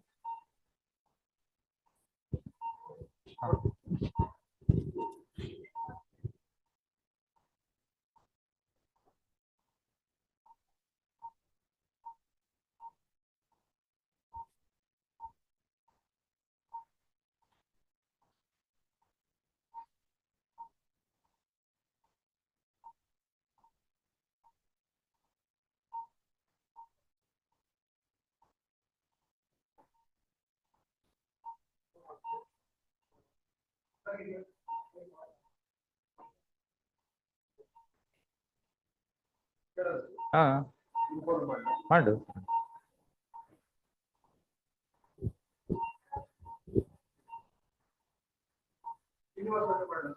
ಹಾ wait, we'll ask there. Once they give you the mic, you start.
Laptop feed लगाओ. वो laptop का feed उसी से लेना ना प्रशांत, लैपटॉप से ले लो फीड. हाँ हाँ फोकस करो. हाँ do it, go ahead, you start. Hello. Yeah, don't worry, go ahead. Hi, good afternoon, everyone. Today, now we are going to do a case which is a keloid of the right ear on the helix. I'm just going to give an introduction about the case. So we have a 24-year-old female, and 7 years back, she had gotten a piercing done on her right helix from a goldsmith. 1.5 years later, she developed itching and swelling, which was gradually progressive. And a year and a half later, that is 4 years back, she got a surgery done elsewhere. But she was lost to follow-up and discontinued the intralesional steroid treatment after 3 sittings.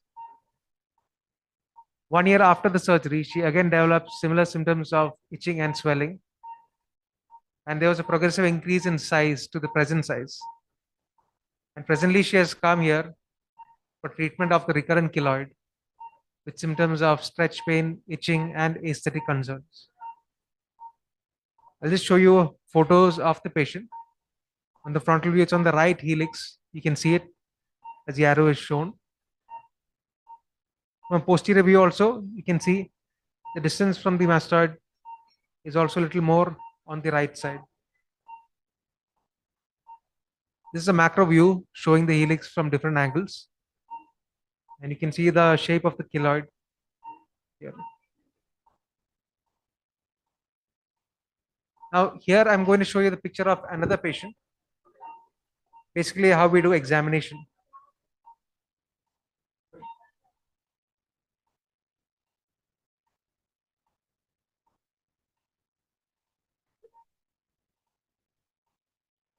I'm having some trouble with the media. It will play. The computer is slow, I think. Prashant, video play nahi ho raha hai.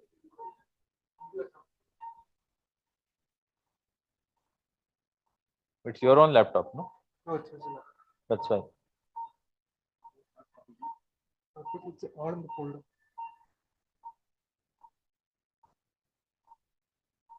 Excuse me, we have a few technical difficulties. Yeah. All of these. There are more videos.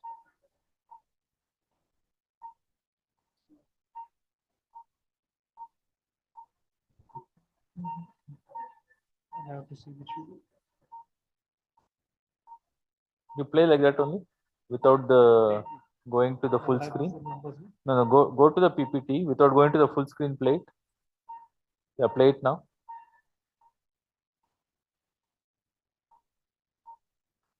Not playing.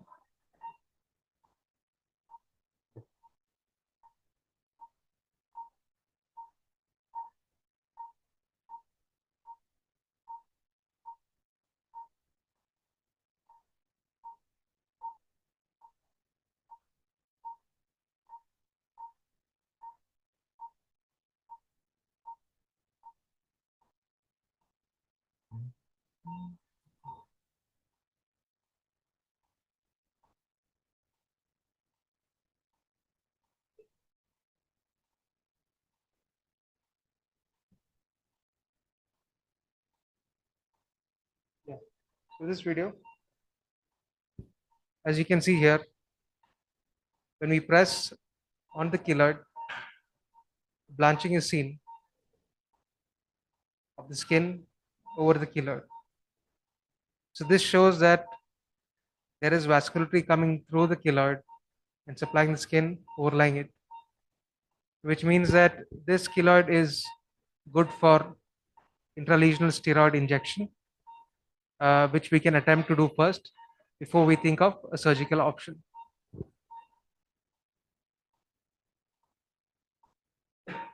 This is just part of the examination. If we come to the plan of action, we go for a combination therapy, which involves surgical excision and tension-free closure with or without flaps, then intralesional steroids, occlusive dressing, silicone gel ointments, and imiquimod cream, which is given from the 2nd to the 4th month. And when we come to OPD managements, we talk about, we do serial injections. So for the patient that we just showed on the video, what we plan for him is a weekly once injection for 12 weeks, followed by a fortnightly once injection for 4 weeks, and then followed by a maintenance injection every month. And the endpoint for this serial injection therapy would be atrophy of the subepithelial tissue and associated with depigmentation depending on the color of it. In case the patient has any itching or redness or stretch pain, the patient will have to revert back to maintain for maintenance of the intralesional steroid injection. Online जा रहा है ना? Now, talking about the Online injection जा रहा है technique, पूछो। we use triamcinolone 40 milligram per ml in a 1 ml insulin syringe.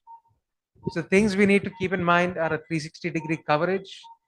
The injection should be given deep into the substance of the tissue till the point of resistance. Once you reach a point of resistance, you withdraw the needle and change the axis. And while injecting again, you make multiple passes so that the steroid can penetrate within the substance of the tissue. And one thing we have to make sure is we never inject in the subepithelial plane. Next, I'm going to show you the videos of the injection techniques.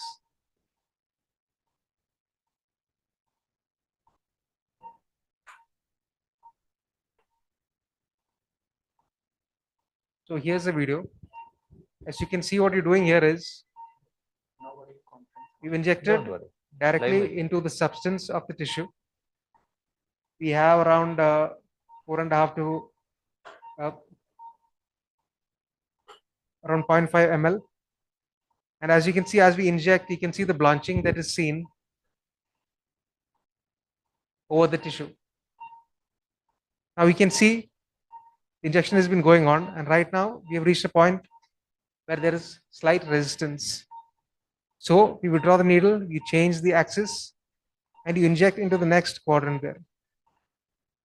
Again, now we can see that the injection is going slowly and smoothly. It is important that we inject slowly and not rapidly. We keep going. As we keep going, you see the blanching that is seen in the direction of the flow of the steroid.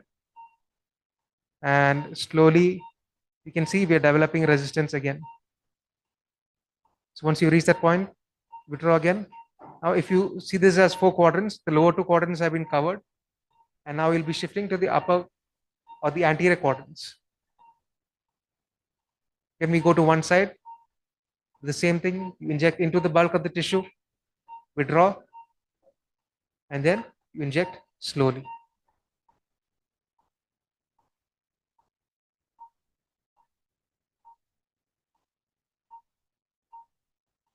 The same procedure is repeated in the other quadrant.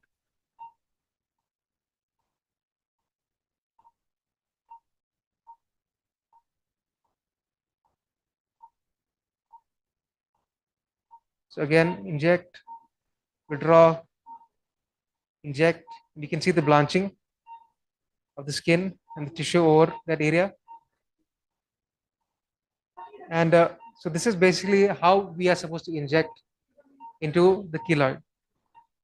Now, one more thing what you want to show you is how not to inject into the keloid. And as we go forward, I'm just fast forwarding the video a bit. So here, we're going to be injecting, just to show you, we're placing the needle into the subepithelial compartment, just below the skin. And we should always remember never to inject into this plane, as this can cut off the blood supply and cause necrosis of the overlying skin. Another thing that it causes is this can also result in more collagen formation, which will be counterproductive to our whole therapy session.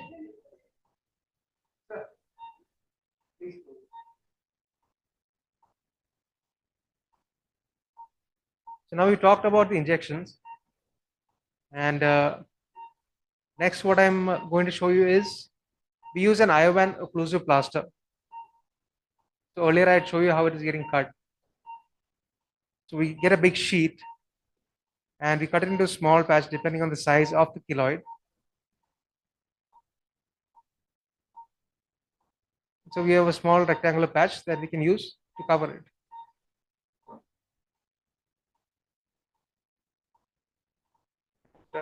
Just a minute, sorry, wrong video. And so we use this and we apply it over the steroid after the injection. And this provides warmth and moisture to the keloids, to the keloid within. And this helps in regulating the moisture content within it.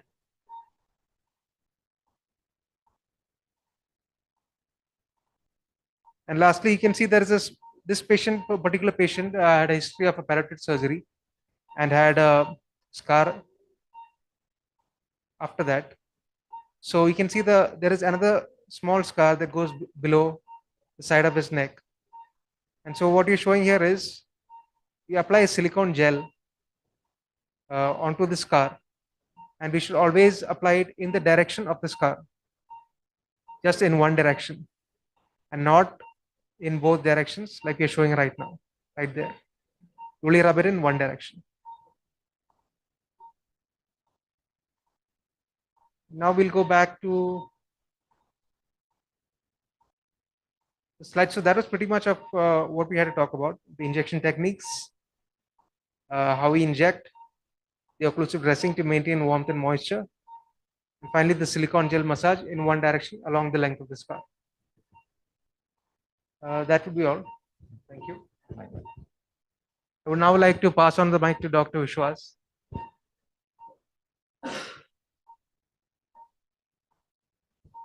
Thank you, Dr. Jarin. He is our facial plastic fellow who explained to you about the patient so far. We are transmitting you from the Trustwell Hospital OT, and thanks to the anesthesia team headed by Dr. Jaydev and Dr. Hari today, and Dr. Joshna ma'am, who have given this patient a sedation so that we can operate and allow the patient to be comfortable as well.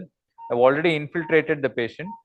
And also a special thanks to my OT team here, headed by OT nurse Sarah and Fatima, Rahul, and all the technical assistant anesthesia technicians as well, Niranjan, Stani, Arun, and everybody. So before we get into this surgery, I just want to tell you a few pertinent points about keloid surgery. One thing is, a keloid is a tendency to overheal. So that is something which has to come into the counseling of our patients. And many a times, if we do just a single modality treatment, the chances of the keloid coming back is more. That's why we prefer here a multi-modality treatment, which includes surgical excision, steroids, occlusive dressing, and antineoplastic agents like imiquimod, and which down-regulate the collagen, and also silicone gels. So this in totality, or at least in comprehensive nature, has shown to reduce the recurrence rate to 5%. Normally, surgery alone would result in a recurrence rate of 30 to 50%. So today, this patient here has had a recurrent keloid, and when she was counseled, obviously we did counsel about the recurrence, but also we are quite strict with the process of the post-operative intralesional steroids, and that is written into the consent so that they follow it by the rule book. Now, if you can see here in this patient, the keloid is more so in the helical part on the roof, and it is partly involved the cartilage.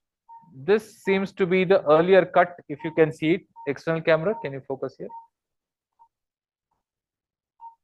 So most of the time, we are tempted to operate like this and then close the skin. And that is what is counterproductive to this, because once you just cut like this, there will be gaping edges here, and that would give rise to dog ear formation. And dog ear formation, along with edges which would come together with tension, would give rise to the keloid again. So the purpose here is to make sure that the tension on the skin and subcutaneous tissue is minimal.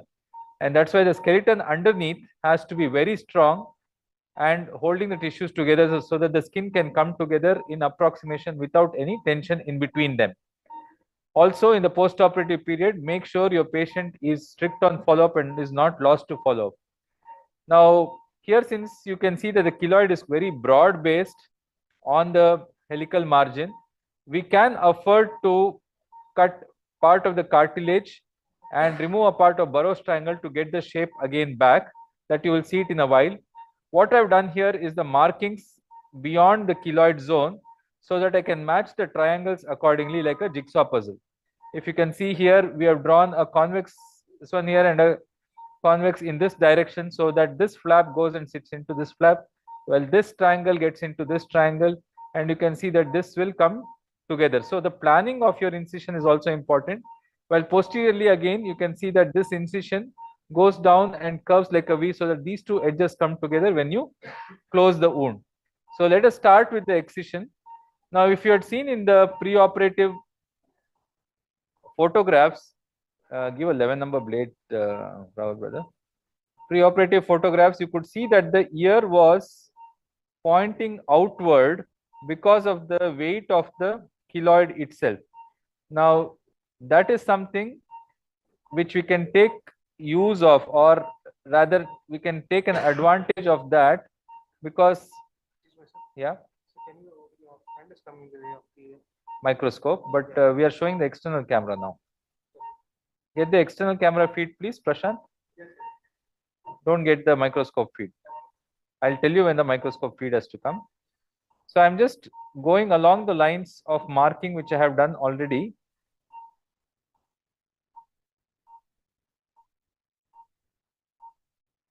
So that I am staying away from the keloid zone.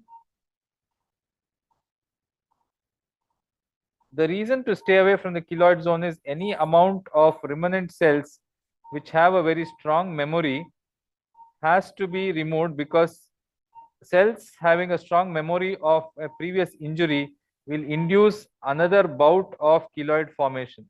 So if you can remove all the cells which have that innate memory, it is always better to sacrifice it and have a zone which is having only virgin tissues which do not have a memory of previous scar.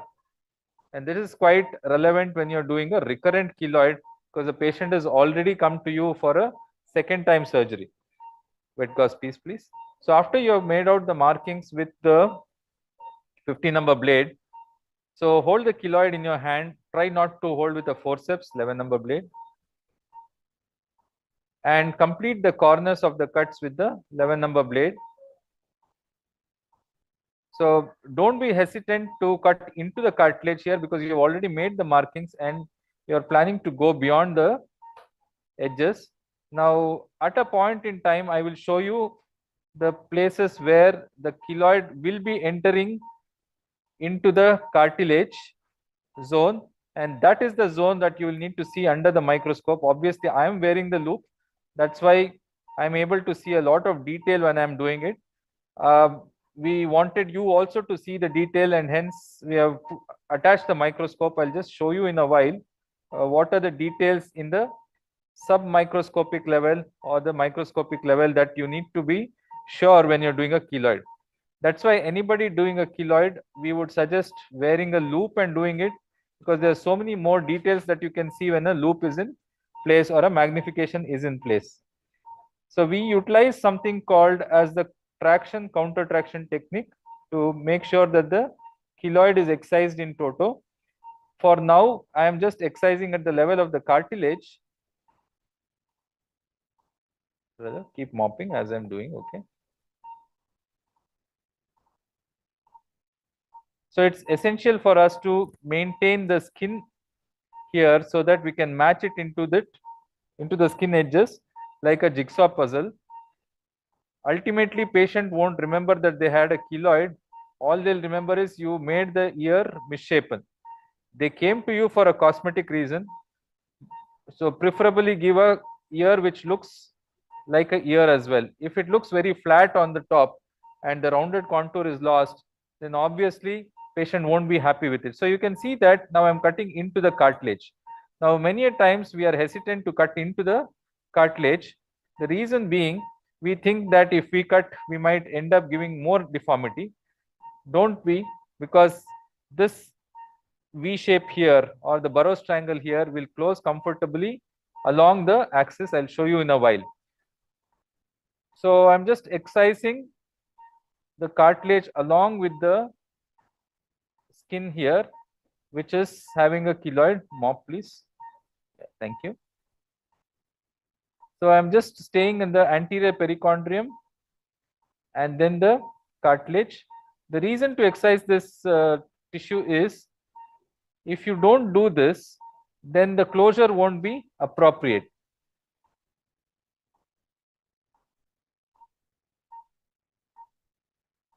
So what I've done is, I've just cut the cartilage and I've left the skin intact posteriorly. Now take your scissors, take a skin.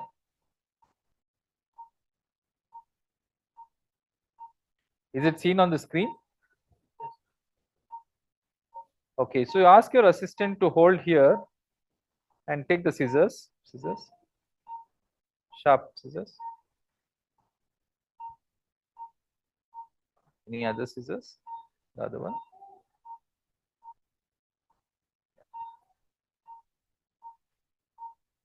So what I'm doing here is just going slow and releasing it. You can see I'm not trying to be just cutting and going ahead. I'm trying to also see if there's any collagen tissue. So how does the collagen tissue appear here? It appears like pseudopods, like the extensions of the amoeba, or rather like a crab-like extension. So please keep looking at it. That's where you use the traction, counter traction technique, and the loop is quite useful here, or the magnification is quite useful. So I am just releasing it. Thank you. So in the microscope, can you get me the microscope feed now? Can you? Is it available? Okay, can you see this whitish extension here?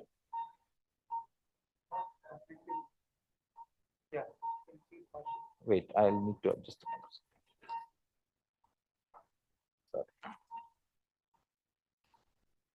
Hold this. Don't put your hand there.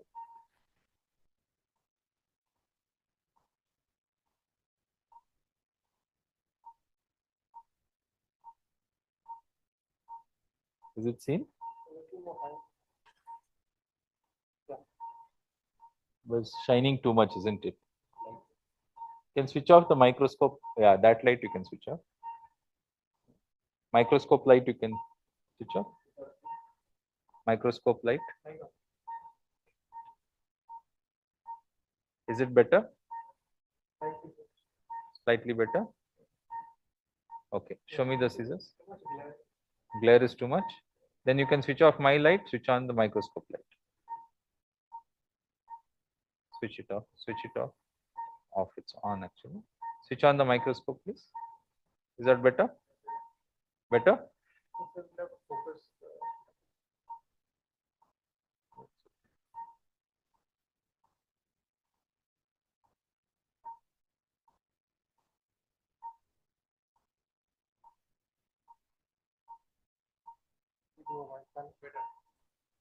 Maybe.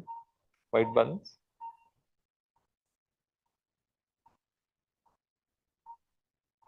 Give me a white gauze piece, please. Do a white balance.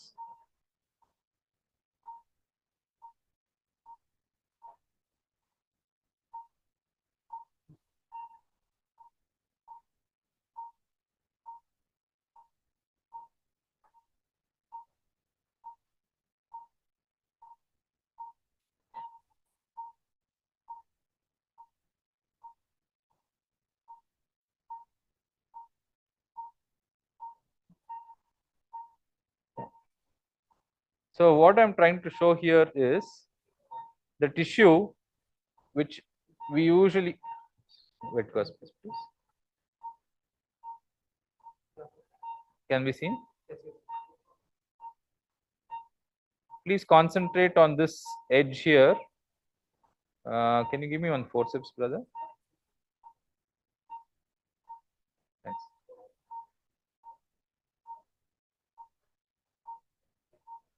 See now?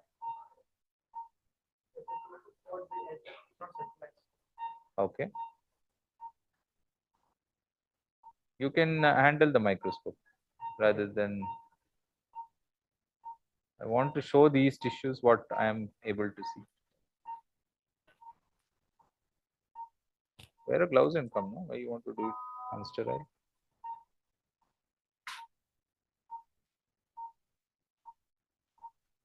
Okay, anyway, I'll just cut through. At least we will see it as we do it. Let's not waste time on that.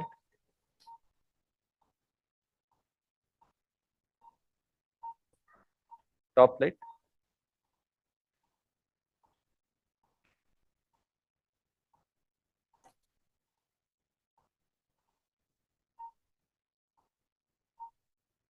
Skin hook, please.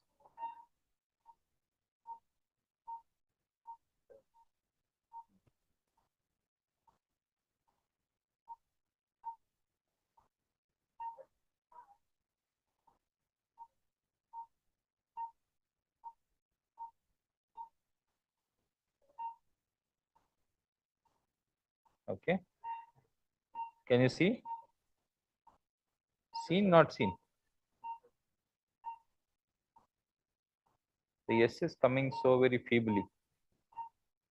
Is it seen or not seen? Okay.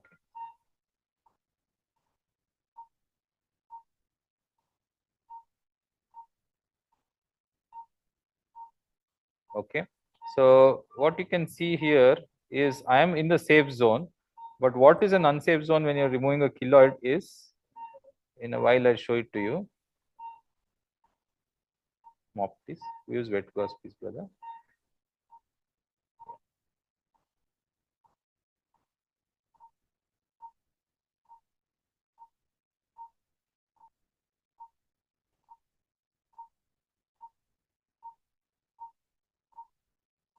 So I'm just going along the lines of marking that I've already done.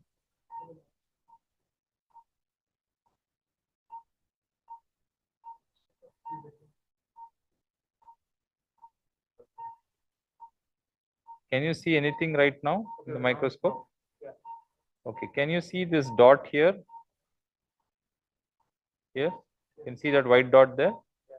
So that's an extension of a pseudopod, and that is if you're seeing under your microscope, that is something you should make sure it goes into the excised tissues. And here also you can see one more dot here alongside the cartilage. This is the cartilage. You can see one more dot here. Those are pseudopod extensions of the keloid. Yeah, something like the dermal nodules. So those have to be into your excised specimen totally. So just make sure you leave behind virgin tissue here, which does not have a memory of the scar formation, right? Okay, so now this is out. You might now wonder, how do we close this? So you might need to excise a little more of the cartilage. You can see that it's forming a dog here. So excise a little more and then it will come together. Cartilage holding forceps, please.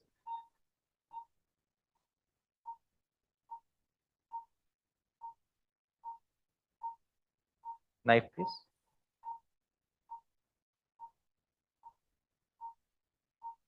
Knife. 11.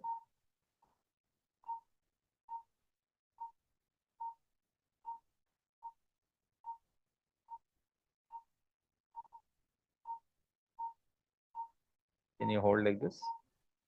Okay, now you can take out the microscope and show with the external camera itself.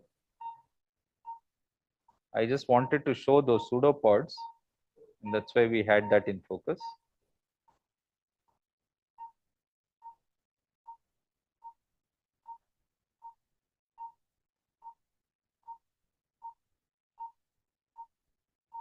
Done? Take out the microscope. Yeah, that's what I'm asking. Take out.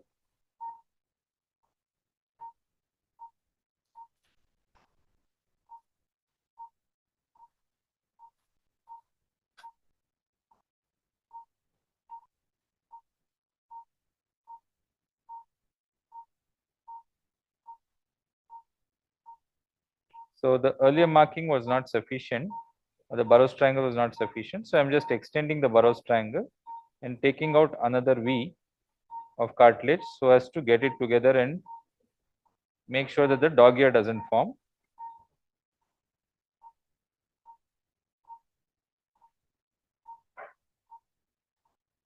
Scissors.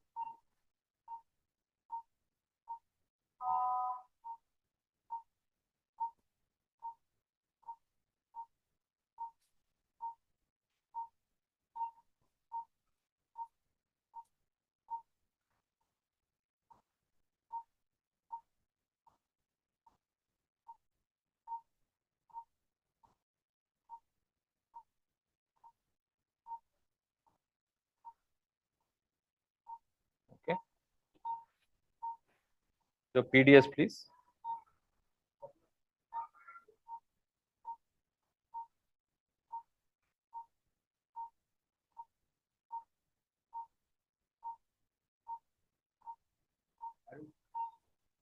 Zero PDS, please.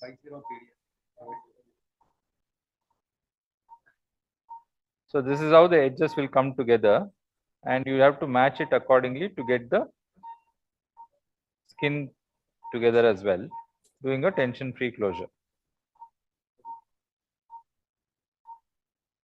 Looks like this is excess here.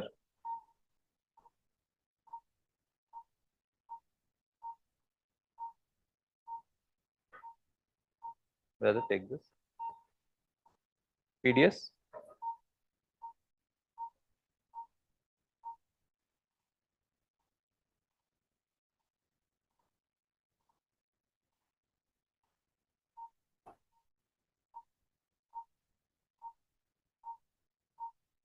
So on the cartilage, we always put a figure of 8 stitch. There is so that there's no overlap between the edges of the cartilage.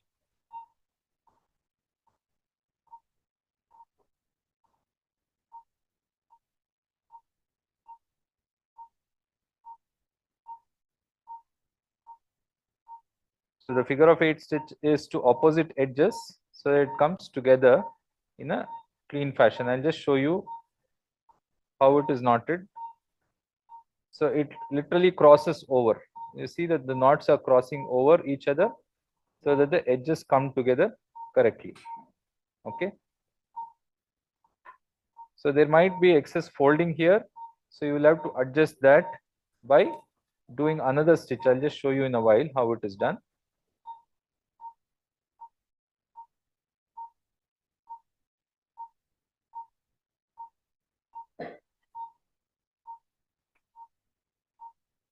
Short.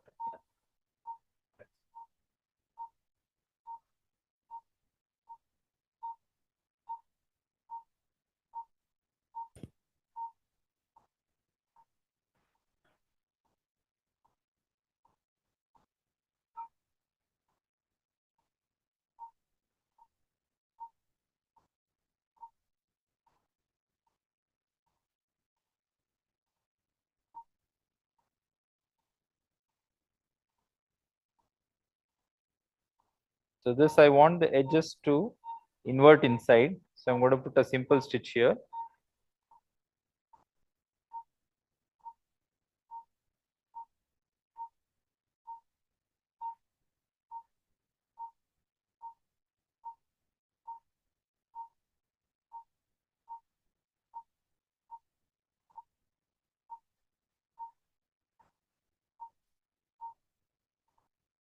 Cut this.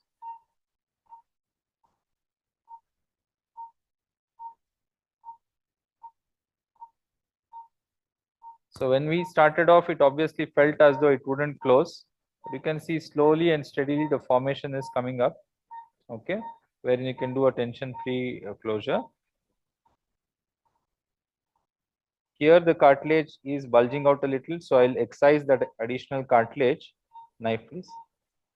So as to give a smooth edge to the back part of the ear, or rather the medial surface of the ear.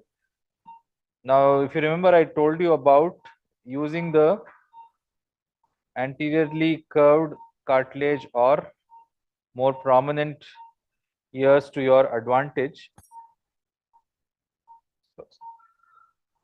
Thanks.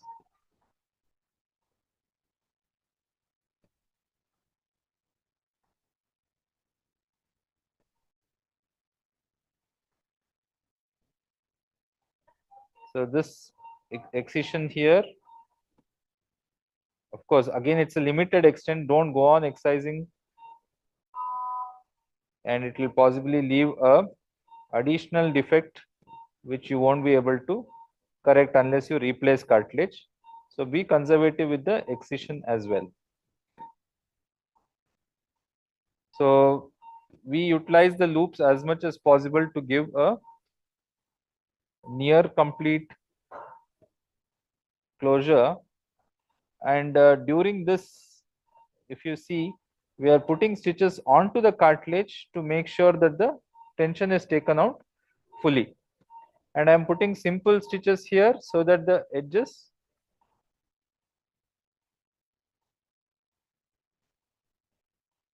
okay, I'll put a vertical mattress here just to make sure that there is some eversion towards the lateral edge.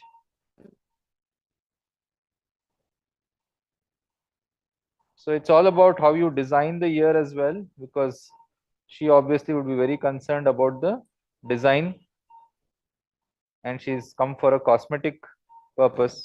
You better give her something she will be happy to have.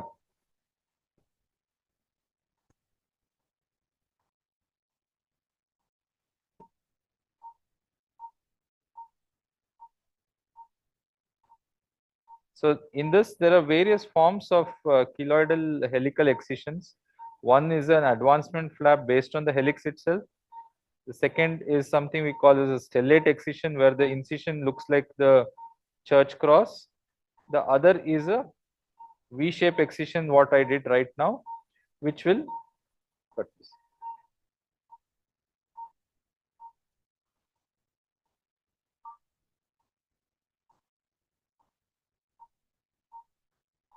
Okay, so now I'll go with the closure of the skin itself, I mean subcutaneous tissue.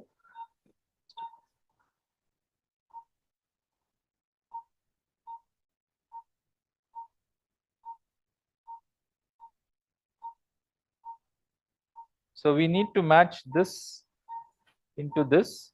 Okay, please remember that. So let's start matching it up.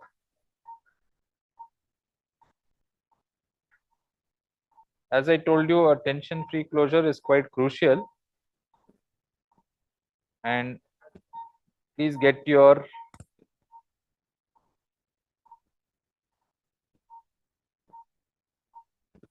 edges right, wherein the skin does not pull each other. Rather, it sits in approximation comfortable.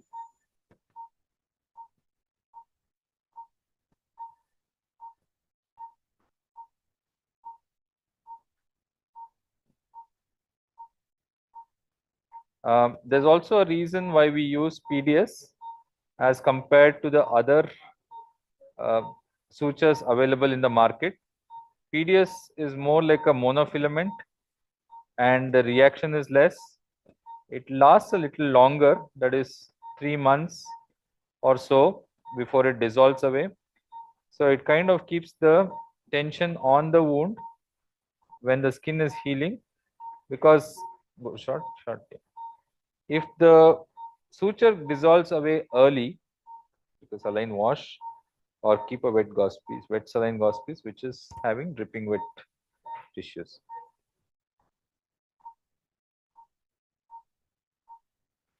So if the sutures in the subcutaneous or the dermal layers dissolve away early, it is going to make sure that the tension is going to be transferred onto the skin itself. So if the tension is transferred onto the skin, again the tendency to form a keloid comes about. So better to minimize the risk factors as much as possible, and thereby you can give the patient a recurrence-free keloid surgery. Although many people would like to say, okay, the keloid does come back whatever you do, it also depends a lot on the technique and how the post-op care is, not just the behavior of the disease. I mean, it's easy to blame the behavior of the disease, but then we need to be trying our level best to make sure the risk factors are reduced to the best extent.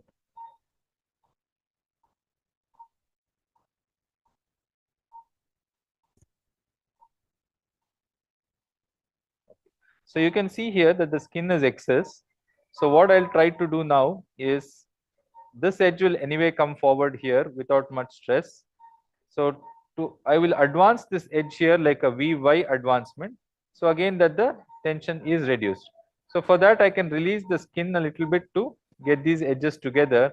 And once the edges come together, this will also rotate this ear in this fashion, if you can see. Okay, so do not release it here. Little bit of release I can do here. Scissors, please. Tissue cutting.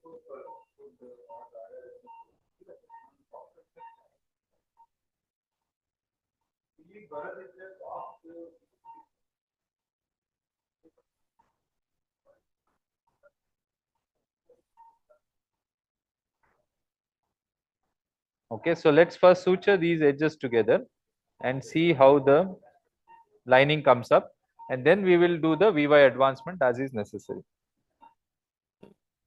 So go for a horizontal subcutaneous because it spreads out the tension amongst the skin correctly rather than going for a vertical subcutaneous.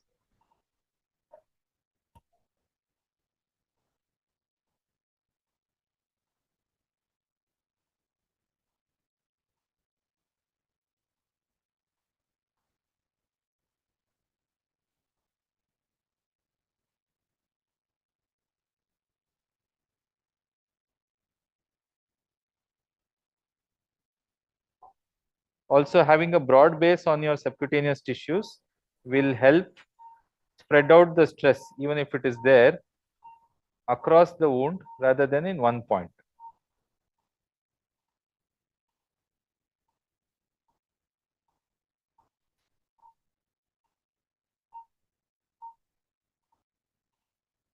Thank you, Gaurav.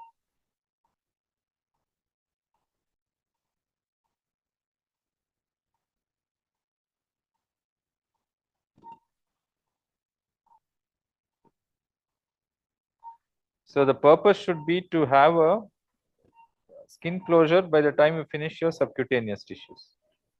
But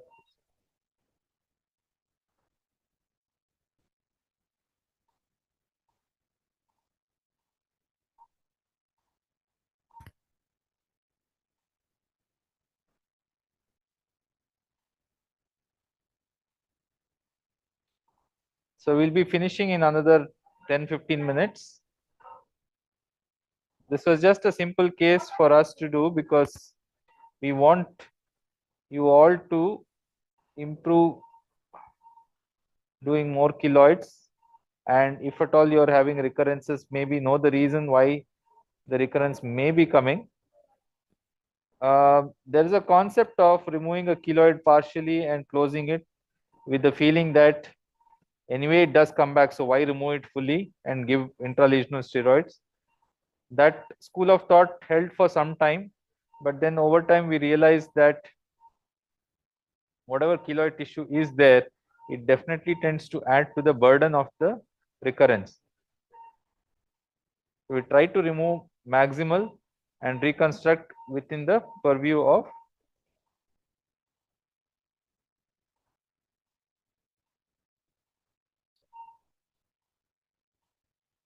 so I hope you can see now the closure is, the edges are almost come together, except that the fossa is a little deep.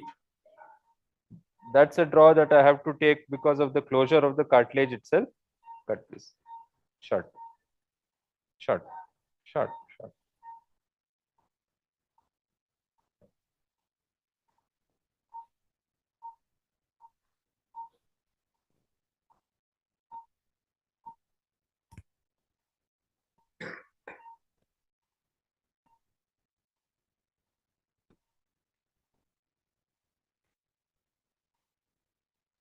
Scissors, please.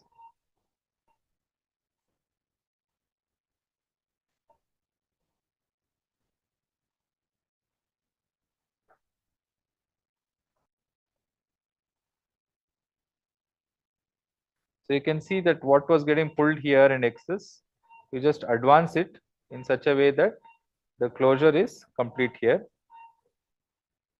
This seems to be excess, so just excise it and get a straight line for the closure.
Cut, please.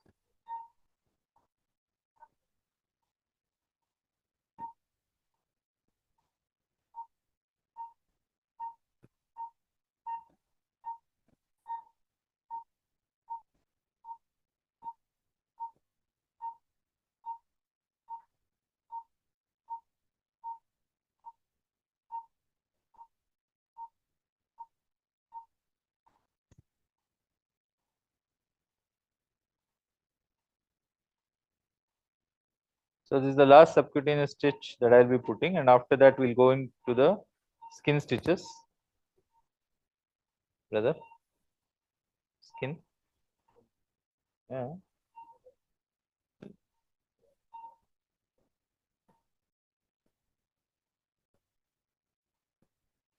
Is it seen on the external camera, all this?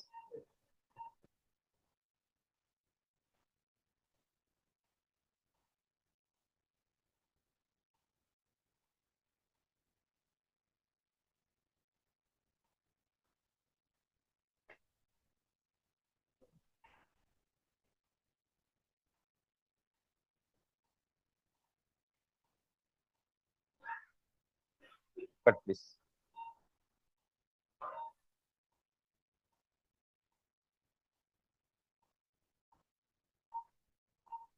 So some of them advocate you are putting PDS onto the skin edges because the tissue reaction is going to be minimal. So you can see what I'm doing right now is I'm everting the edges like this. Prolene ready.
Thank you.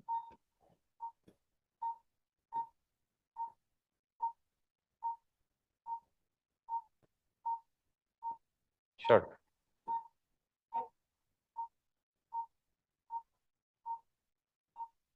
Rolling.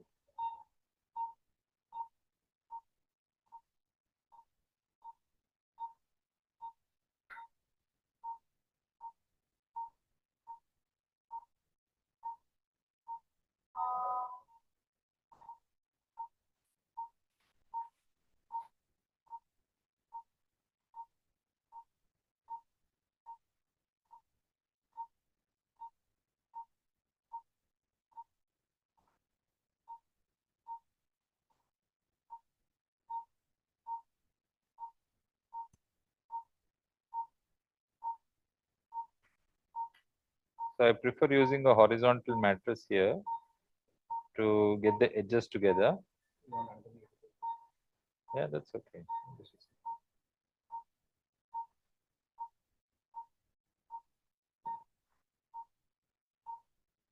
Is this round body or cutting? Round body.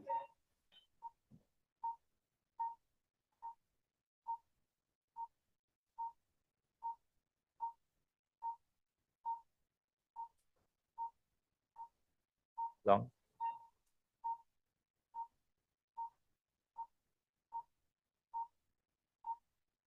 You always ask me the needle before you take. Yeah. 11 number knife. Scissors.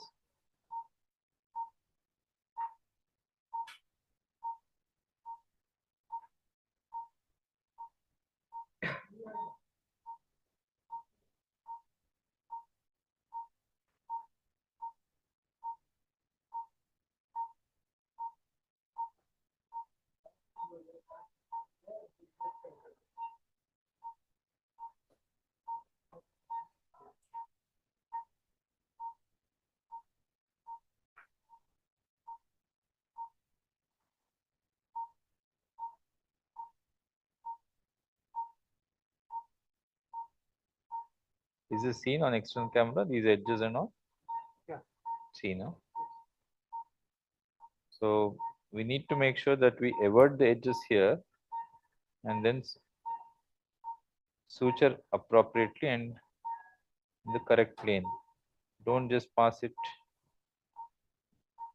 because every stitch matters here, and the least traumatic way you give, the better it is for the patient, because lesser the trauma, the better is the healing.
Here the edges are a little away, so take a simple stitch to get them together rather than taking a vertical mattress.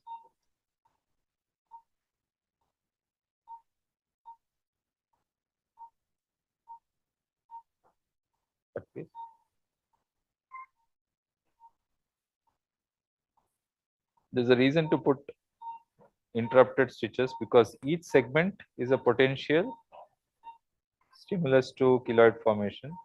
You need to make sure that the edges are correctly aligned without much of overlap of the skin edges. Again, you can see that there is a varied depth of the skin tissues there. So in that case, use your vertical mattress to change the height of the skin flaps.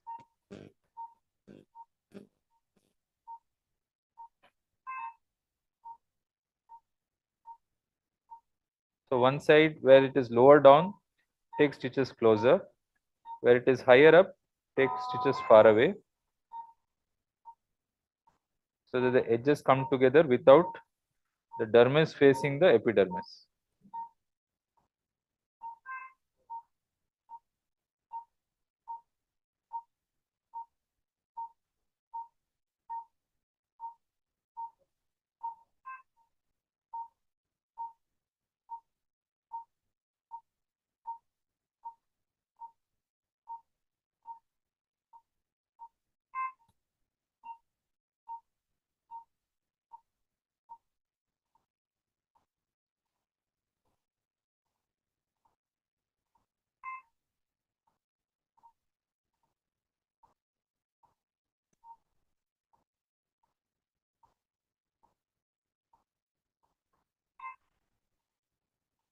So I am using a horizontal mattress here because I wanted to spread out the tension on this wound and get the edges together.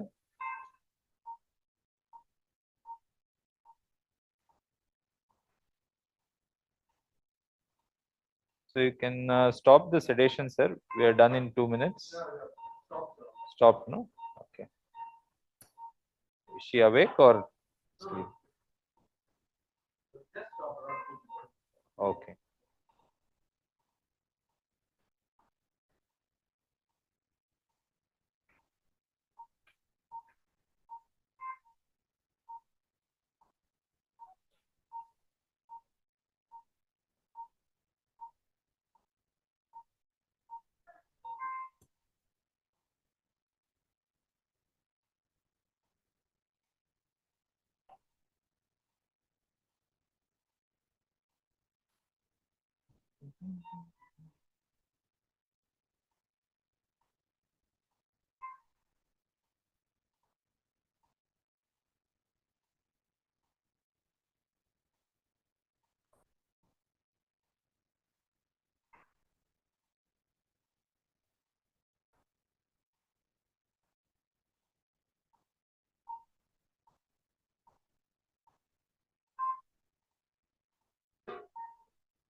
So as we are finishing off the suturing, so the principle is if the edges are close together, go for a vertical mattress, get the edges to evert up. If the edges are far away, put a simple stitch so that the edges come together but they don't invert. Because when the edges are close together and then you put a simple stitch, the excess skin is going to invert, and that excess skin sometimes when it inverts, it will delay the healing.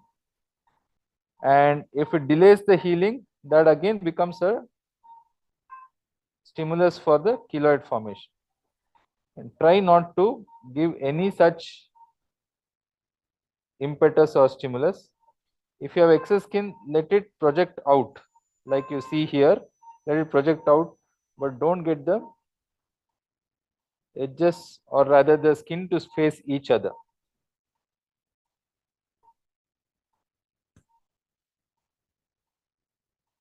See here the edges are close by, so thereby I would prefer putting the vertical or horizontal mattress suture.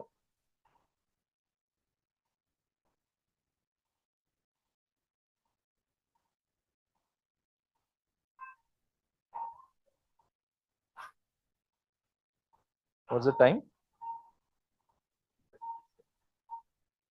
Okay.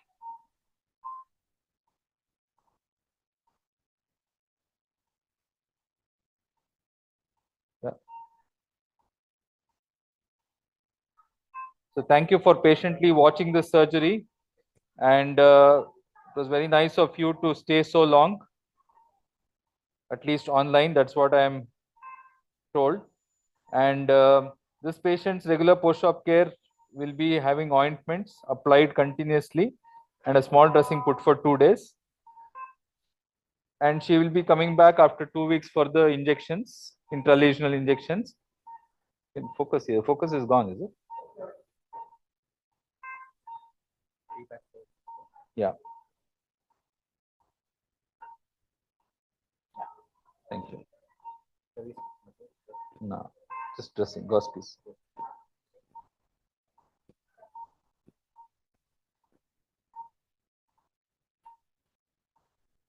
So, signing off from the theater, I would like to thank our Sun Pharma division for making sure that the program went spick and span, and then sponsoring this live surgery program from Trustwell Hospital. I would like to thank Trustwell Hospital and its management, director, CMD, for this opportunity to operate and be able to transmit live surgery to Goa. And a special thanks to our audiovisual team, which always makes sure that everything is spick and span and there is no glitches in the transmission. To Mr. Dinesh Pal, Mr. Prashant, and the entire team which has come down here all the way. And I hope and wish you have a great time in Goa. Signing off, and thank you so much. Close.